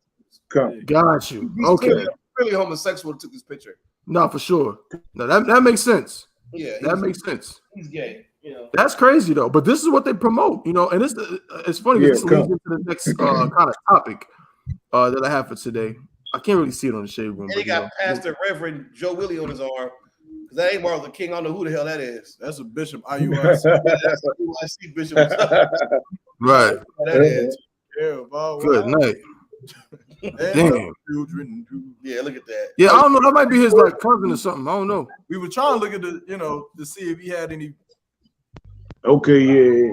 puzzle pieces. It did. I don't know what that is. He trying to connect the What's that? puzzle. It says born again on the stomach. Yeah. Salakia, let me just say pause to everybody that's tuning in. Salakia, everybody. We're going to zoom in. He got bricks on his stomach. It says born. Born loser. Born to lose. Born to lose. What? That's what I'm saying. That sounds like that's confusing to me. Nah, look. I'm telling you, a lot of these gay men, they put on a straight thug persona because it's like they what's the word? They overcompensating for what they really are. Like a bulldagger. Yeah, like I was just telling her last night, and she was telling me she got a best friend who was, matter of fact, we seen the dude at the Bembe Festival. He was there. But if you seen him, you would have thought this nigga is supposed to be in the NFL. Right. Like 8. Oh, that black dude. Yeah. Like his brother's in the NFL right now. And he has, he has. So I don't want to put too much of this information out there like that, but just it's a lot of men who, they live a lifestyle. Some of them get women, some of them have whole families, whole daughters, whole sons.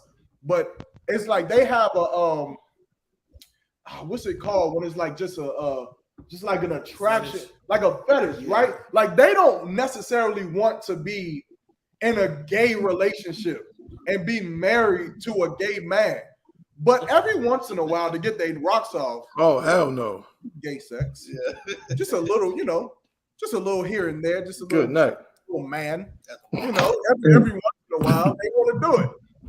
But to hide that is like they have to be T Grizzly. Right. Okay. I follow. I got you. I got you. Otherwise, it'll be too easy to see. Yeah. And you're like, man. Okay. So that makes sense. Or you got to be a football player. The water for clearing that up for me. Football player or something like that. That's how they hide it, you know. Got you. Okay, that makes sense. The water for clearing it up for me, but you know what I'm saying? Because I saw the tattoos and all that. I'm like, because again, I'm like, who gets that? Like, is that like a thing? Do people just get tattoos just to be that way? But apparently so. It's white society culture. Right. We learned that from the white man in rock and roll back in the 50s, 60s. Yeah. All we did was made it cool. Yeah, niggas wasn't getting tattoos or Egyptians were. Right. But it's a law in the Bible. We're not supposed to do that nonsense. Yeah, that's right. Yeah, like you say, I thought it was T Grizzly. No sweat. Yeah. That leads me into the next thing too. I'm gonna try to combine these. We got about 30 minutes left. I'm gonna try to combine these two, spend maybe 10 minutes on it, 10, 15 minutes on it. So did anybody hear about Jada Pinkett, the new thing going on with her? The psychedelics? Yes. The psychedelic. There we go. So since y'all already know. Yeah. So again, this is new. I literally found this out today. So apparently she got a book coming out. She got a memoir called Worthy. They should make a basketball out of her head. Right. It says that. So first of all, a lot of fans are. I gotta give credit to Blacks, Hispanics, and Native Indians. A lot of people are tired of Jada Pinkett.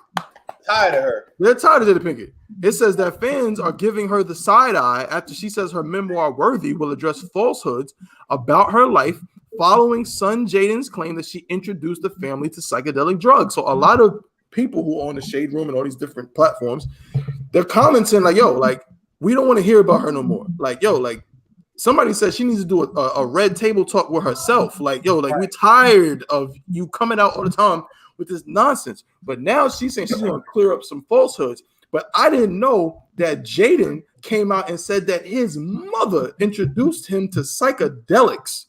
Yeah, of course. He ain't lying. Come on, you just mentioned people who smoke weed with their parents. He not effing lying. And then let me ask you a question.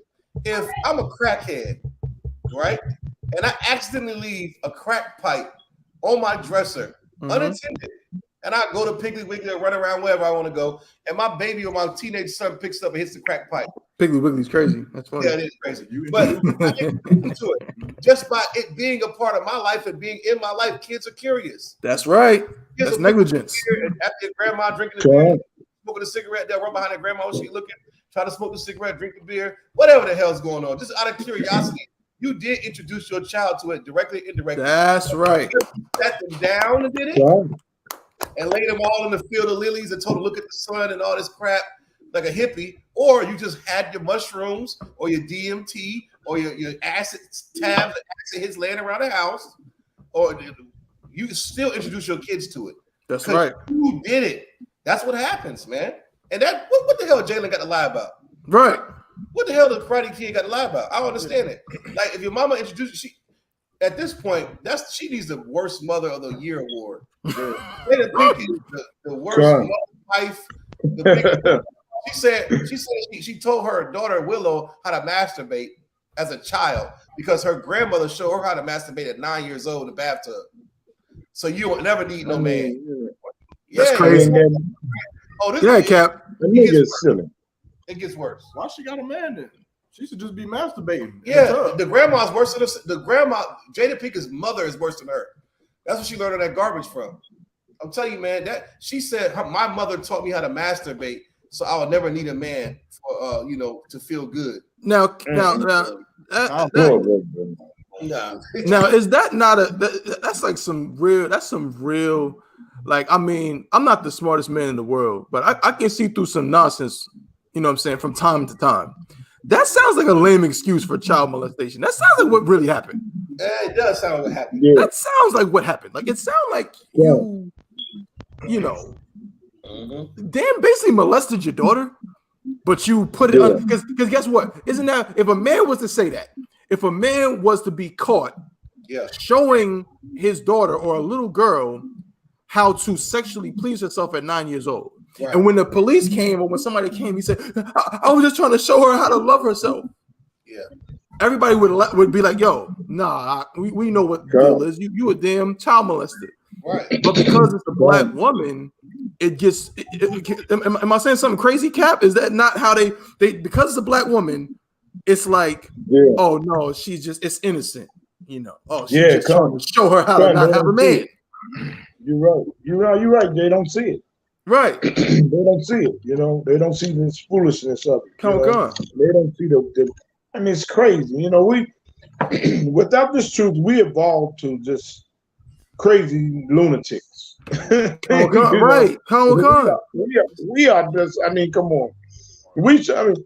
Like being in the truth. When you come into the truth and you start learning everything, and you're going to see people in the world are just from planet Zonk. You know, they just. I mean, they out there like, what the hell? Because it's like, I mean, come on, look at this, man. You're trying to find some normality, right? Something normal about that. You know, it's nothing normal about that. That's right. Oh, I was teaching her how to masturbate. I mean, come on, there's nothing normal about that. That's right. That's sick. That's crazy. Sick, you know what I'm saying? Man, but that's us. That's us. We destroy people, and it's all because we really want to appeal to the oppressor. That's right. We appeal to the oppressor. The oppressor love like strangeness because he's a sick lunatic anyway. You know, he's a sick lunatic. You know what I'm saying? And a homosexual, and so we try to be just weird as he's weird. You know, God damn. You know, next thing you know, she want to go down and see the Titanic.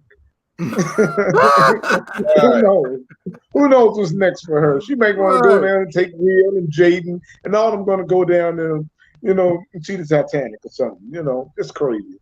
Come on. That's every point you make. White man, hey, we can be just like you. Right. We can be just like you.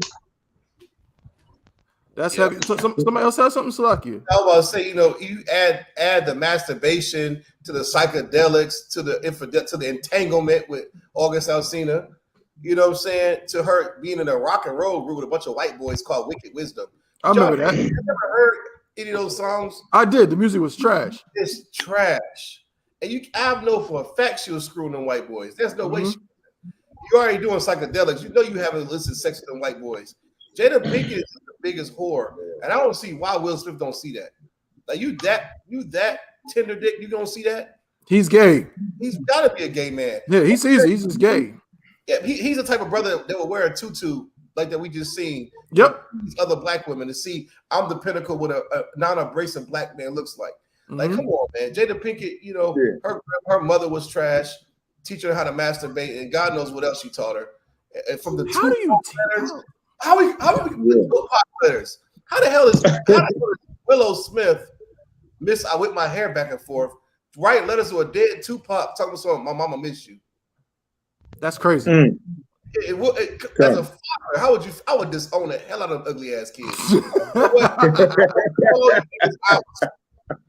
Get the hell out. Move to Atlanta. I don't give a damn where you go. You get that house, and I'll move about 3 or 4 bad joints in there, and I won't have nothing to do for until they came begging for my. You gotta feel sorry for those kids, man.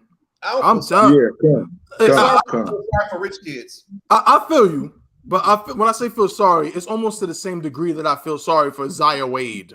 Right? It's like your parents failed you. You know what I mean? It's not like I actually know. You were failed. You know, these rich,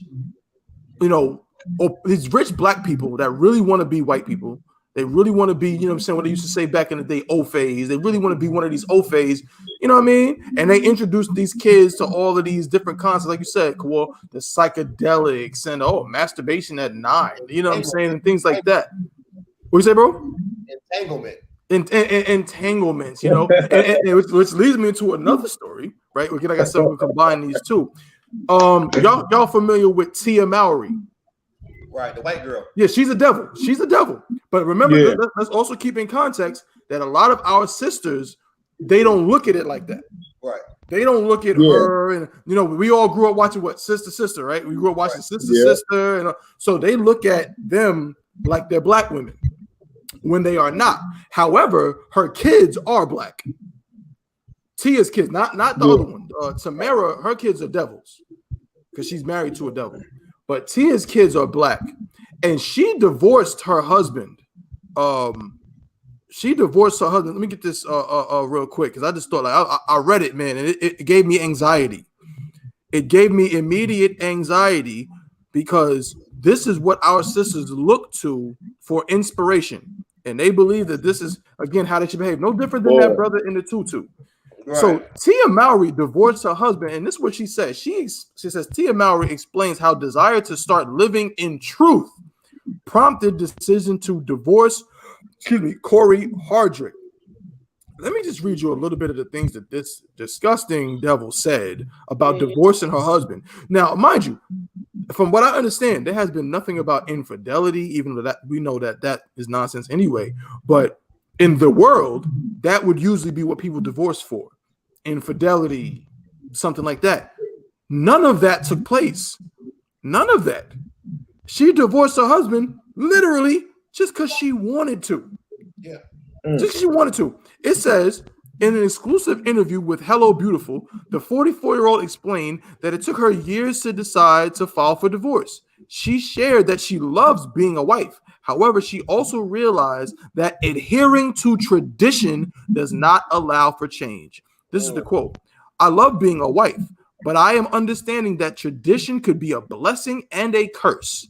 What I mean by that is tradition warrants for no change, whereas change is constant. Okay?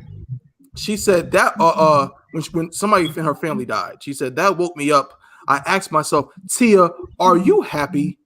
And I said, I truly need to find my peace and my happiness. That's when I went to therapy. Wow. Mowry explained that in therapy, she began to blossom, evolve, learn, and grow. Additionally, she even experienced an aha moment. There's another quote. The pivotal moment where I was like, you know what? It's time to really start living your truth. It says, despite the realization, the actor explained that it took her about 5 years before she finally settled on the decision to divorce. Today, Mowry believes that change is constant, and she encourages others that it's okay to let go of something that is listen to this. It's almost like she wrote it like perfectly for me to show how disgusting these women are.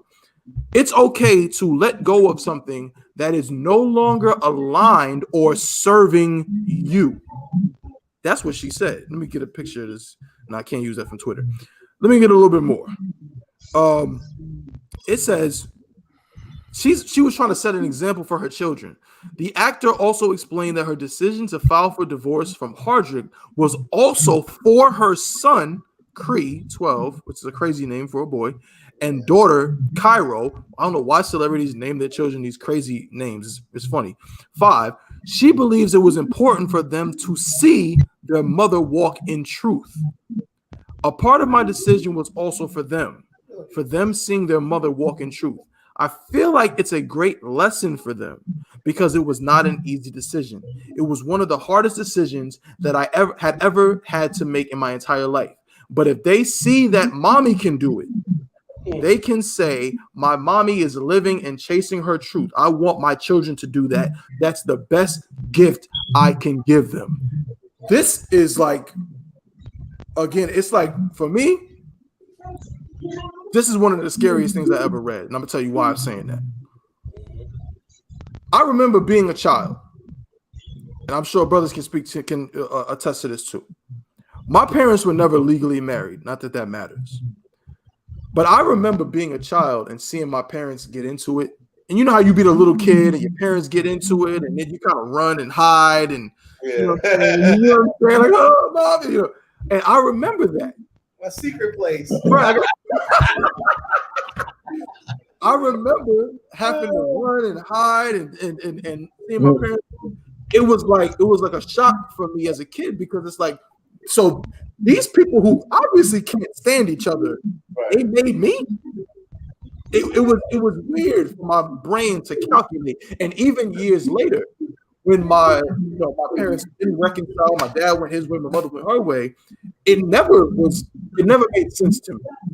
And for a young child, seeing your parents at odds is, is traumatizing to some degree. But this disgusting devil right here is telling black women, because that's who her audience is. She's telling black and Hispanic women that it's actually beneficial for your children to leave their father just because you don't feel like being together with him anymore for no reason. He didn't do nothing wrong. Children, it's just good just to do whatever feels good to you. And I mean, isn't that what we've been talking about this whole show? Like, all of our brothers and sisters, LGBTQ, and all, everybody's just going out for what makes them happy. And is it beneficial for us to do just whatever makes us happy?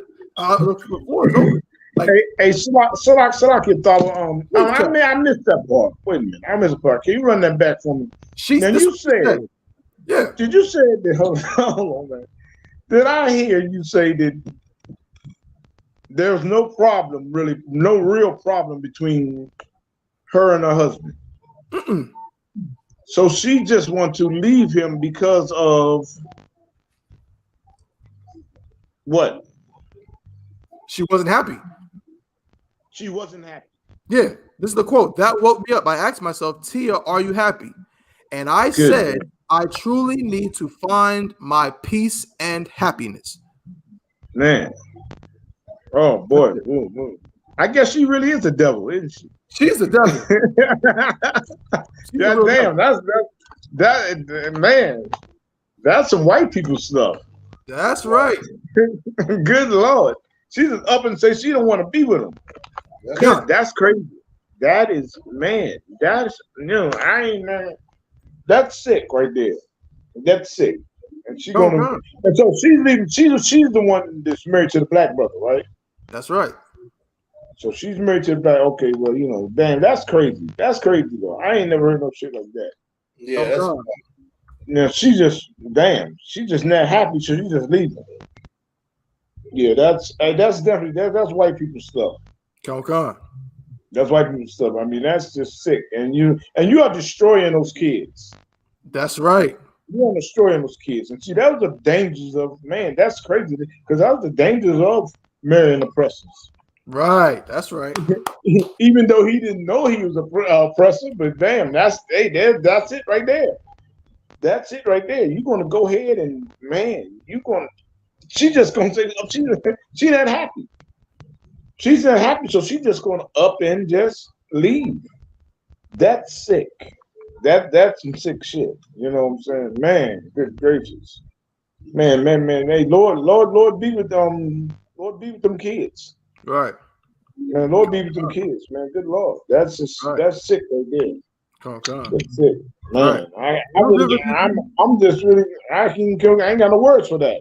Right. It's the same thing that Jada man, good Lord. It's the same thing that Jada Pinkett put. Yeah, Salaki, I ain't even cut you off. But I'm quite sure the brother thought he was marrying the sister. He did.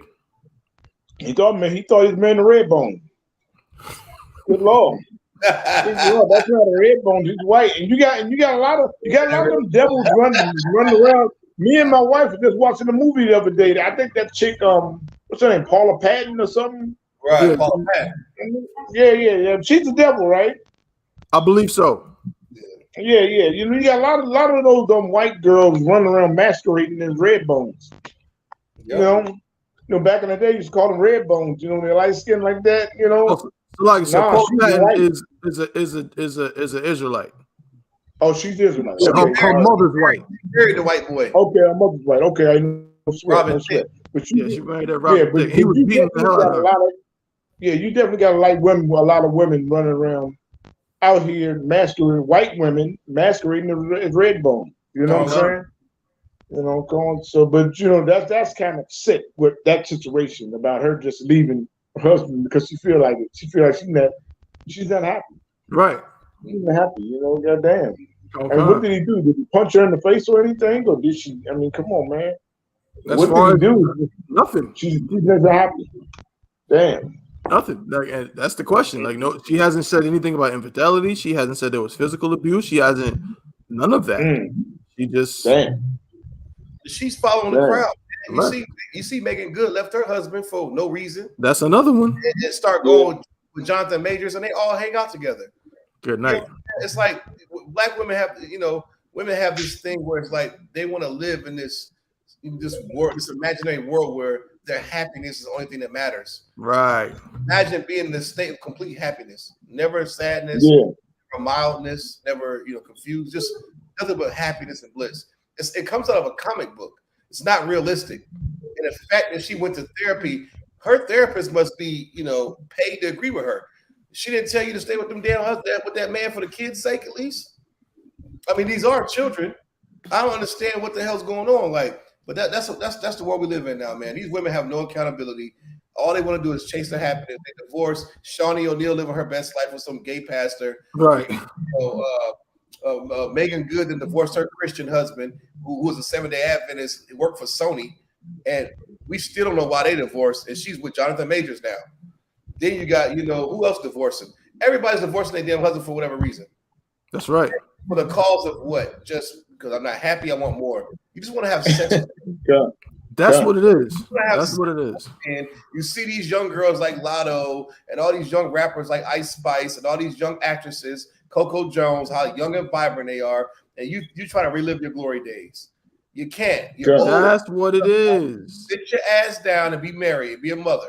You had your time to be sister with Marcus Houston and be cute and be heartthrob. That's over. Right. Go sit your ass down. Ain't nothing wrong with being a damn mother and a wife. Why you gotta try to go? You just want to have sex with other men. That's all you want to do. That's right. That's all it is. You know what I mean? I can only imagine. I can only imagine what that brother was going through dealing with her. I guarantee she was cheating on him. There's no way you just don't get a divorce overnight. She's been getting railed by other dudes. That's right. All these trips. I'll be home tomorrow. Well, the fight got canceled. Yeah, I'm sure. Right. Real talk, man. Real talk. Y'all, you about to say something? I mean, I can. Please. Be a devil. So big up to that brother. He about to go get him a sister. Hopefully. Yeah, right. Well said. Yeah. Get him two. There you go. Get 2, 3. But much polygamy. But anyway, you gotta understand, like the brother said, what it does to the children. Imagine if black women had a little bit more of accountability for each other. Like, imagine if black women said, well, you can't come around because you just left your husband for nothing. Right. Like, there's sisters in here that are being abused by their husbands. Sisters in here that husbands broke their vows on them. Sisters in here that actually went through what they would consider trauma in their relationships, and you left your husband because you just unhappy. Well, you bitch, stay over there. You understand? You can't come to the party. Right. Come to the gatherings. You can't come around us because you one of them stupid broads. Now imagine if women, held some sort of accountability for each other, and things like this wouldn't happen, man. And black women, that whole being happy thing is a demon that is being put on you by Satan. And I understand how that may sound, because you say, well, how can you say that a woman wants to be happy is evil? Because your happiness will enable you to do anything disgusting and wrong so that you can have it.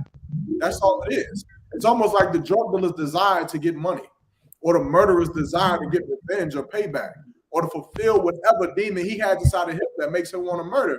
Mm-hmm. If whatever it is that you want in life will enable you to do anything that goes against the Most High God, that's right, then that is a demon unto you, and you should not feed into that spirit. That's you should not feed into those emotions. If I'm sad and I know that this sadness is going to make me jump off a bridge, then at that point I have to know that sadness is a demon that Satan is putting on me so that I could go against God, man. And a lot of you sisters, happiness is nothing but the devil, man. Yeah. That's nothing but Satan that wants you to go and leave your husband for no reason. Like, as nasty as that sounds, that's why it sounds like that. Right. Because Satan is making you leave your husband for no reason. And Satan gonna put something on that brother too. Yeah. That's right. You're gonna have to fight for that, man. Like the scriptures say, he gonna have to pray for his infirmities, man, but he gonna have to know what to ask for. And he should not ask for that bitch to come back into that house. He should ask for the strength that he could be a father to the children, and then he could be a strong black man and go get much polygamy. Right. That's what he should go ask for, man. But you know, but sisters, man, y'all gotta tighten up. You know, of course, this you can do whatever the hell you want to do. Right. White woman get to marry sister, or white women, they can live and do whatever they want to do. But you black women that are watching, you black women that are here later on the TikTok, on Twitter, whatever you hear this on, you do not have the rights. You do not have the right. You do not have the freedom of choice to leave your husband because you want to be happy. Right. Use. You understand? You can leave your husband for adultery and fornication. Other than that, you have to fight for that relationship. You have to fight for that marriage, man. Why? Because Christ died so that you can fight for it. Right. Christ died so you can fight for that man. Christ died for that man so that he can fight for that woman and keep that relationship going, man. But other than that, every happiness, I don't even. When the last time you been happy? What the hell is being happy, Dr. One? I'm enjoying myself sometimes. I've never heard of it. Right here. Sometimes with Dr. One, we be in the club enjoying ourselves. But how the hell can we be happy knowing that our people are enslaved? That's right. Exactly. How are we gonna be happy? Is Christ happy? Happy.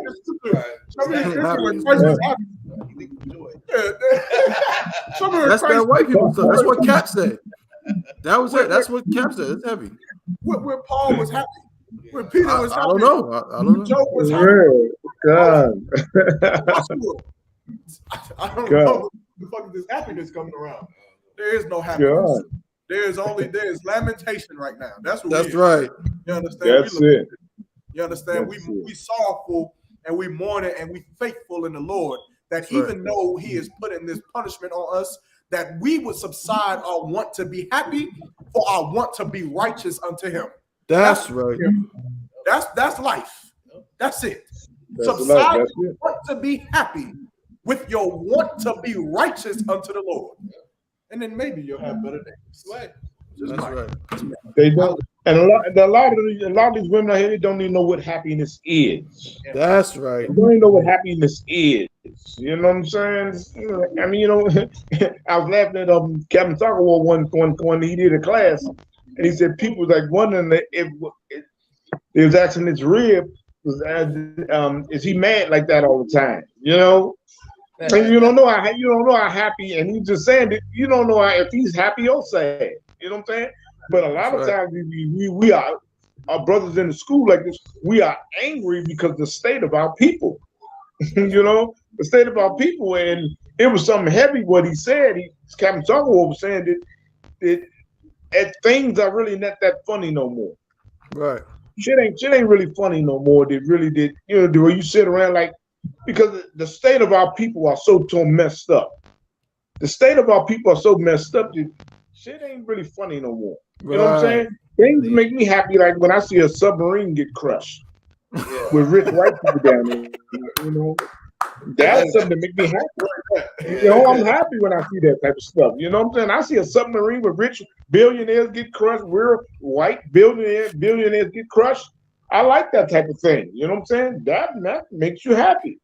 You know, but these women I wondering, black women running I'm trying to be happy in the search of happiness. You know what I'm saying? You're never gonna find it in the world. The only happiness you're gonna find is in this truth. That's right. Being righteous. That's the happiness you're gonna find. You know what I'm saying? You're not gonna find happiness in the world. You know what I'm saying? Satan is gonna grab you and gonna lead you right to your death. Some happiness. I mean, come on, man. But, you know what I'm saying? Well, the only happiness you're gonna find is in the truth. That's right. This truth, the I.S.U.P.K, you know. Don't go to the fake Israelite group and think you get the truth.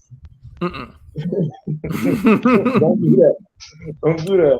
Oh God, yeah, don't do that. We was talking about the LGBTQ plus earlier.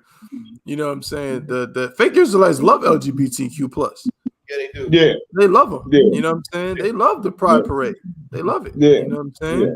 They only get Hey, Salakia Thaba, Yes, sir. I heard some crazy shit one day from a fake. You know, sometimes I go on YouTube when I look on YouTube, and I came past this fake Israelite, and he was talking about the incident that we had with I.U.P.K, right? Mm-hmm. And this fake Israelite said, yeah, but the I.S.U.P.K, they're demonic. Mhm. He said we are demonic. What the hell have we done this demonic? Yeah, Huh? what? I don't understand. Huh? Because we say nuke and no cowards? Yeah, like Huh? what's demonic? Yeah, that's I mean, what the hell? What is demonic about the I.S.U.P.K? You know what I'm saying? But you know, it was like I'm saying fake Israelites, you know, and they think just like the Christian church. Like I saw in D.C. one time, I saw in the Christian church, it says nothing is as strong as gentleness. What? They ain't not going. That's the soft of the softest. What the hell is that? that's What the hell is that? mind-boggling stuff. What the hell is that, man? You know, years ago, I took a picture of it, but it said it's nothing that is as strong as gentleness. That's crazy. That's what it said. So that's crazy. I mean, you know, I see you puzzled, Thabo, but I'm puzzled. I'm puzzled. It said that. Nothing is as strong as, so I guess if them cats in the Titan, if they had been more gentle, that goddamn pill wouldn't have capsized on their necks. I don't know. It wouldn't have imploded. If they had been more gentle, I guess the 6,000 You know what I'm saying? pounds You know square what I'm inch of saying? water would. But- What? That's Christianity. Salakia. We have about 5 minutes, and we got a clip for today. But I want to rapid fire, so I want y'all opinions on this real fast. So we haven't really gone too heavy into the story. I'm gonna play it in the background, but I want to hear y'all opinions. So, is everybody familiar with the situation with what's her name? Carlisha Hood. The mama whose son popped the dude. Yep. So she is now suing. She's suing the city of Chicago. She's suing the city of Chicago. Of course, the charges have been dropped. What do y'all think of that? She's suing the city. She's trying to get some money. Hey, Salakia, hold on. Who is this? King? Carlisha Hood is the mother. If you've seen the video, sir, she was the one who was punched in the face by the brother, and then her son shot him. Oh, and her son shot the dude. Yep, her son shot the dude, and he killed him. But Man. you know, the charges were dropped. The charges were dropped. So yeah, this is the brother right here. I don't know his name. I got to get his name. He punched the mother. The son went to got the gun. He pulled out the joint, and he killed the dude. The charges have been dropped. You know, and now she's suing the city. So I guess because we haven't really gone into it, I just want to see y'all opinion. She's suing the city. She's suing the city. She's suing the city. For what? I don't know for what. She's suing the city. Bear with me just a moment. She is suing the city for. She filed a lawsuit against the city of Chicago. I think the lawsuit is because they arrested her son. Oh, her son got arrested for it. Yeah.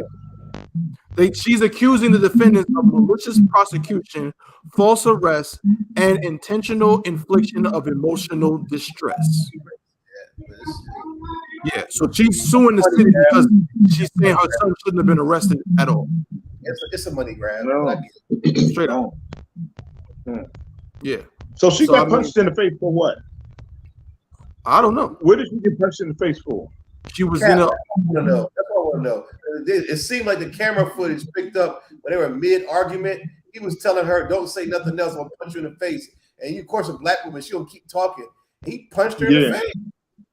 I'm like, damn, brother. He just like Joe Jackson smack. He hauled off, punched her like she was a nigga. Yeah, he stepped into it. He stepped into it and turned it over. Oh, he turned it over. He right hand turned Yeah, over. he turned it over. Yeah, Good Lord. a couple of them too. Mm-hmm. Dang. You can hear. Come You on. can hear the pop. Okay. Yeah. So again, I mean, y'all got anything on it? I mean, what y'all think, man? She think it's just a money grab, or you think she has a valid reason to feel like they were wrong for arresting her son? I mean, the dude's clearly a dumbass. He's dead now, so who cares? I feel sorry. The mother shouldn't have put that boy in that position, though. You know, she's supposed to be a goddamn mother, protect her damn son, but she got her son up in there, you know, acting like damn John Wayne. Mm-hmm. But what can you do when you see a nigga turn that right hand over on your mama head like that? Yeah. I mean, if I got a blicky on me and you punch my mama, nigga, you better be glad he got shot once. Like, you don't even see your mama get punched like that. If you see your father beating your mama's ass, if you grew up in a house like that, that's still traumatizing. In a chicken shop, some stranger with dreads punching your mama in the face, your first reaction is going to be as a 14-year-old kid to shoot this nigga. So I understand it being our culture and all this nonsense crap. But the mother should have put that boy in a position. She should have shut her damn mouth and just said, let me get out of here, get my son home so you don't have to protect me and kill this man. But of course she's not thinking like that. So does she have a case by putting this boy through all this trauma? Maybe if a fake Jew lawyer could get on it and say, hey, this kid was 14, y'all should have handled him this way, she might get a money grab. But all in all, she was wrong for even putting her son in that situation. And that dumbass nigga was definitely wrong for hitting her. That's why he dead now. So who cares? Hey, y'all up? Sue the hell out of all them motherfuckers. I don't care about the city of Chicago. I don't got no. What they say? I don't got no horse in the race. I ain't got no dog in this fight. I ain't got no horse in the race. I mean, whatever happened. I mean, hey man, if her suing the city, the oppressor means that her son can go to college. Yeah, because Nicki Minaj did give a scholarship for the boy. Oh yeah, Nicki Minaj offered a full scholarship for the boy. Well, she could pay, you know, money. She could buy him a car in 2 years, and you know, whatever, man. You know, I have a problem with that. I have a problem with that. I don't know. I gotta see the deal. I don't know. Nigga turn the right hand over the mama's head. But I think she's suing more so, like on the simple fact that she believes that after her son shot this man in defense of her life, that her son should have never been put in no cell, should have never been taken to no precinct, right? It should have never even been a thought in her brain. Yeah. Like she's suing for the simple fact that her son had to think age of 14 years old, like, damn, I'm about to go to 25 years because I defended my mom, you know, from getting beaten. So she's suing the fact of that should have never happened. Like, and that's cool and all. I have no issue with that. I think everything that the son did was right. The son was justified. The brother was absolutely wrong. So I think the brother should be dead. That's unfortunate. I would say no, but again, you do something like that, bro. It's like, you know what I mean? Like, yo, what can you do? My issue with Salakia Thaba, let's turn the tables. Let's make it a white boy. Yeah. And his mother gets punched. His white mother gets punched in the face. And he goes and kills the guy that punched his mother in the face. Would he have got to go to jail? No, he wouldn't have. No, he wouldn't. He would have been called a hero. That's right. Check it out. They probably gave him a championship belt for it. Oh God, sir. But let me ask you this question: what if it was a black man and some black woman attacked him, and his black daughter boomed her? Would people say she should be dead? Would people say, "Oh, you see how she attacked him? You see how she punched him?"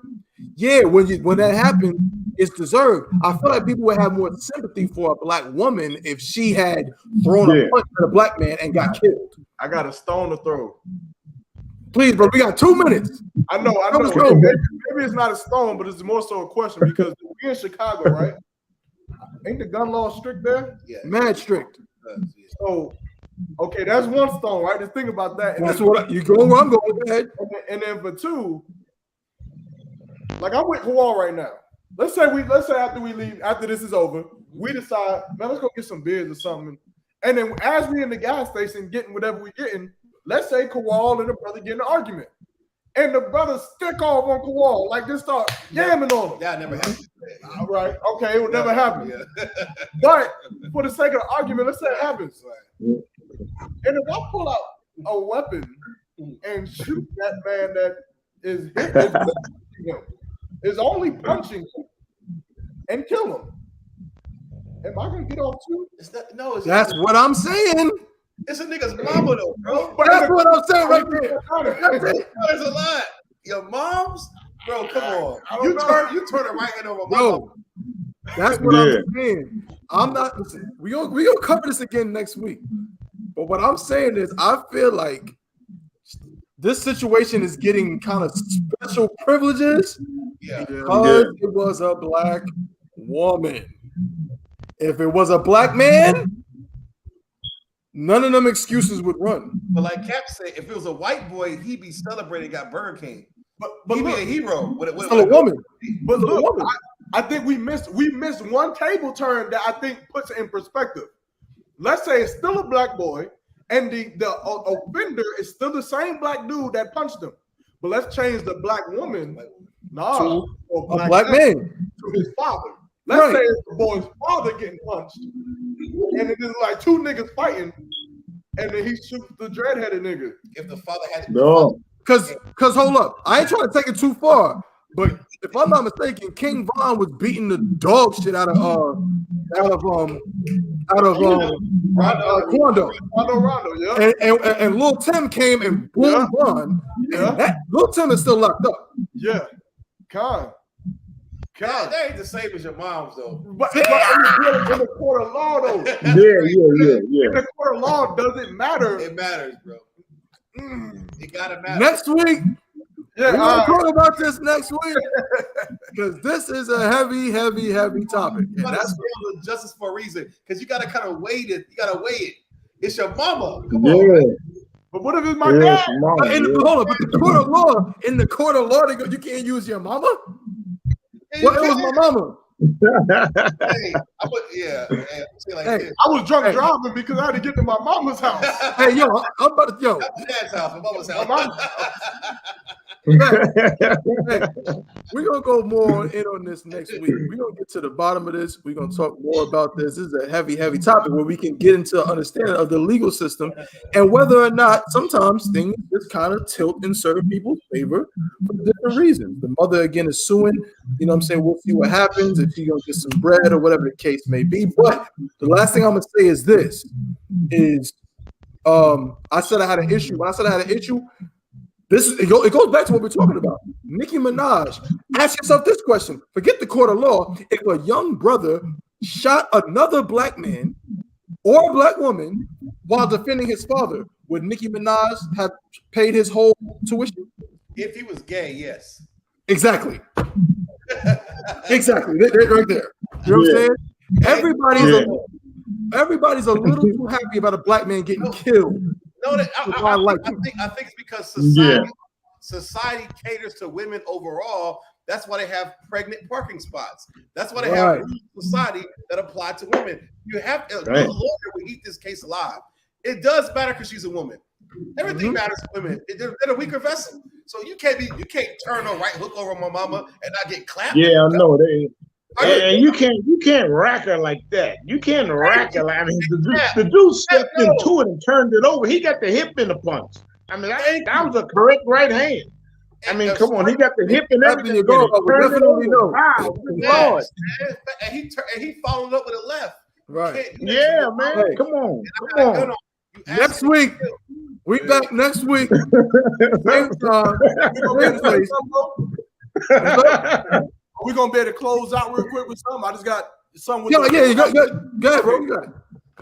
No, whenever you're done. No, I'm saying next week I gotta head out. So next week we're gonna finish it. We're gonna talk more about this case.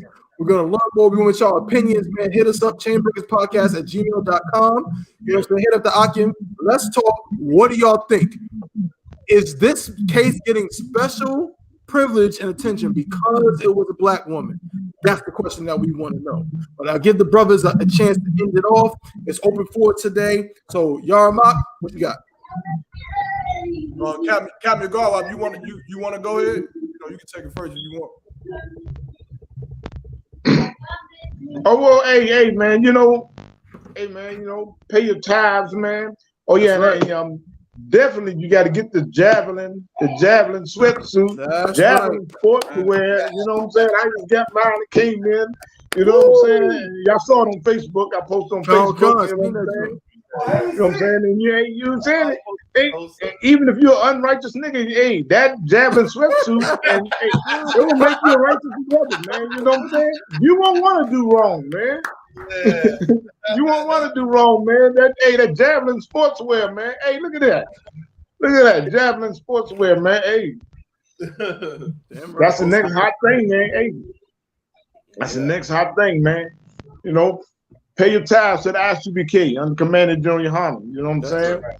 Yeah, We the only refuge for the blacks, Hispanics, and Native Indians. You know what I'm saying? And time is short. Where, brother, I yield. Yeah, Yarmak. Pay your tithes. Big shout out to the Midwest Chicago brothers throwing the cookout. Y'all get ready for that. Big shout out to Captain Marquand and all the brothers down there, sisters putting in work. And Lord willing, we'll catch y'all next week. Yeah. Damn right. Yeah, Yarmak. Hey man, special shout out to the winners of last week's raffle. Sister Shay from Philly, Sister Anna Wild from whatever, Durham, Apex, Sister Lawaya from Apex, Cary, and Officer Maya Shaw from Raleigh. Congratulations on y'all winning. And again, like I said, we're doing it again. So next week during the show, we're doing another raffle, $1 raffles. And I'm gonna do something special for y'all that participated. Damn right. Lawaya, Anawa, and Maya Shaw, y'all entries have been removed. Y'all won. Y'all winners. Most High in Christ. Everyone else, if you pay to have an entry into the raffle, all your entries will be reestablished in the raffle again if you enter one more time with $1. So if you paid for 4 entries last time, if you give $1, then you'll have 5 entries in this next raffle. That's crazy. You understand? So, and this is what we got. Man. So, these are the t-shirts right here, man. The quality is immaculate. Oh man, hey, that's hot right there. It feels hot right there. That's fire. Cool, right? Oh, that's fire. Then we got 2. I can't do the yellow. Nah. Hold on. Hey, You're gonna be Hebrew Academy on that guy. Yeah, hold on. Let me turn this joint on. Oh man. Let me see. There we go. Yeah, no, all right. Yeah. All right. You feel me? All right. 2023. You understand? So these are the shirts, man. So $1 raffle, $1 will get you in there. We also coming out with the headgear. The headgear is coming out. These ain't made yet. We getting ready to get them on. Most High in Christ. But we about to do the thing up, man. So, let's get it, man. All right. Let's get it. You heard it here from folks. Javelin sportswear. You know what I'm saying? Javelin sweatsuit, javelin hat, javelin t-shirts. You can get it all. Look at that, man. Come on. We got that work. Man, we got packages. We got packs. El Chapo. We got packs. We got, you know what I'm saying? Yo, man. Y'all can't see us, man. We got the work like that. You know what I mean? So make sure y'all tune in. We appreciate everybody for tuning in for today. Shout out to everybody that's been rocking with us, man. Hit us up, chainbreakerspodcast@gmail.com. Make sure you like, share, and subscribe to the channel. We on YouTube, we on Facebook, we on Instagram. You know what I'm saying? We on all of that. You know what I mean? Last but not least, also make sure you pay your tithes. Go to ISUPK144.com. Pay your tithes, man, to the I.S.U.P.K under Commander General YAHANNA. We're going to see y'all next week. Same time, same place. Chainbreakers Podcast. We out. Shalom. Yahweh Shabbat, a thumb to the brothers. Yahweh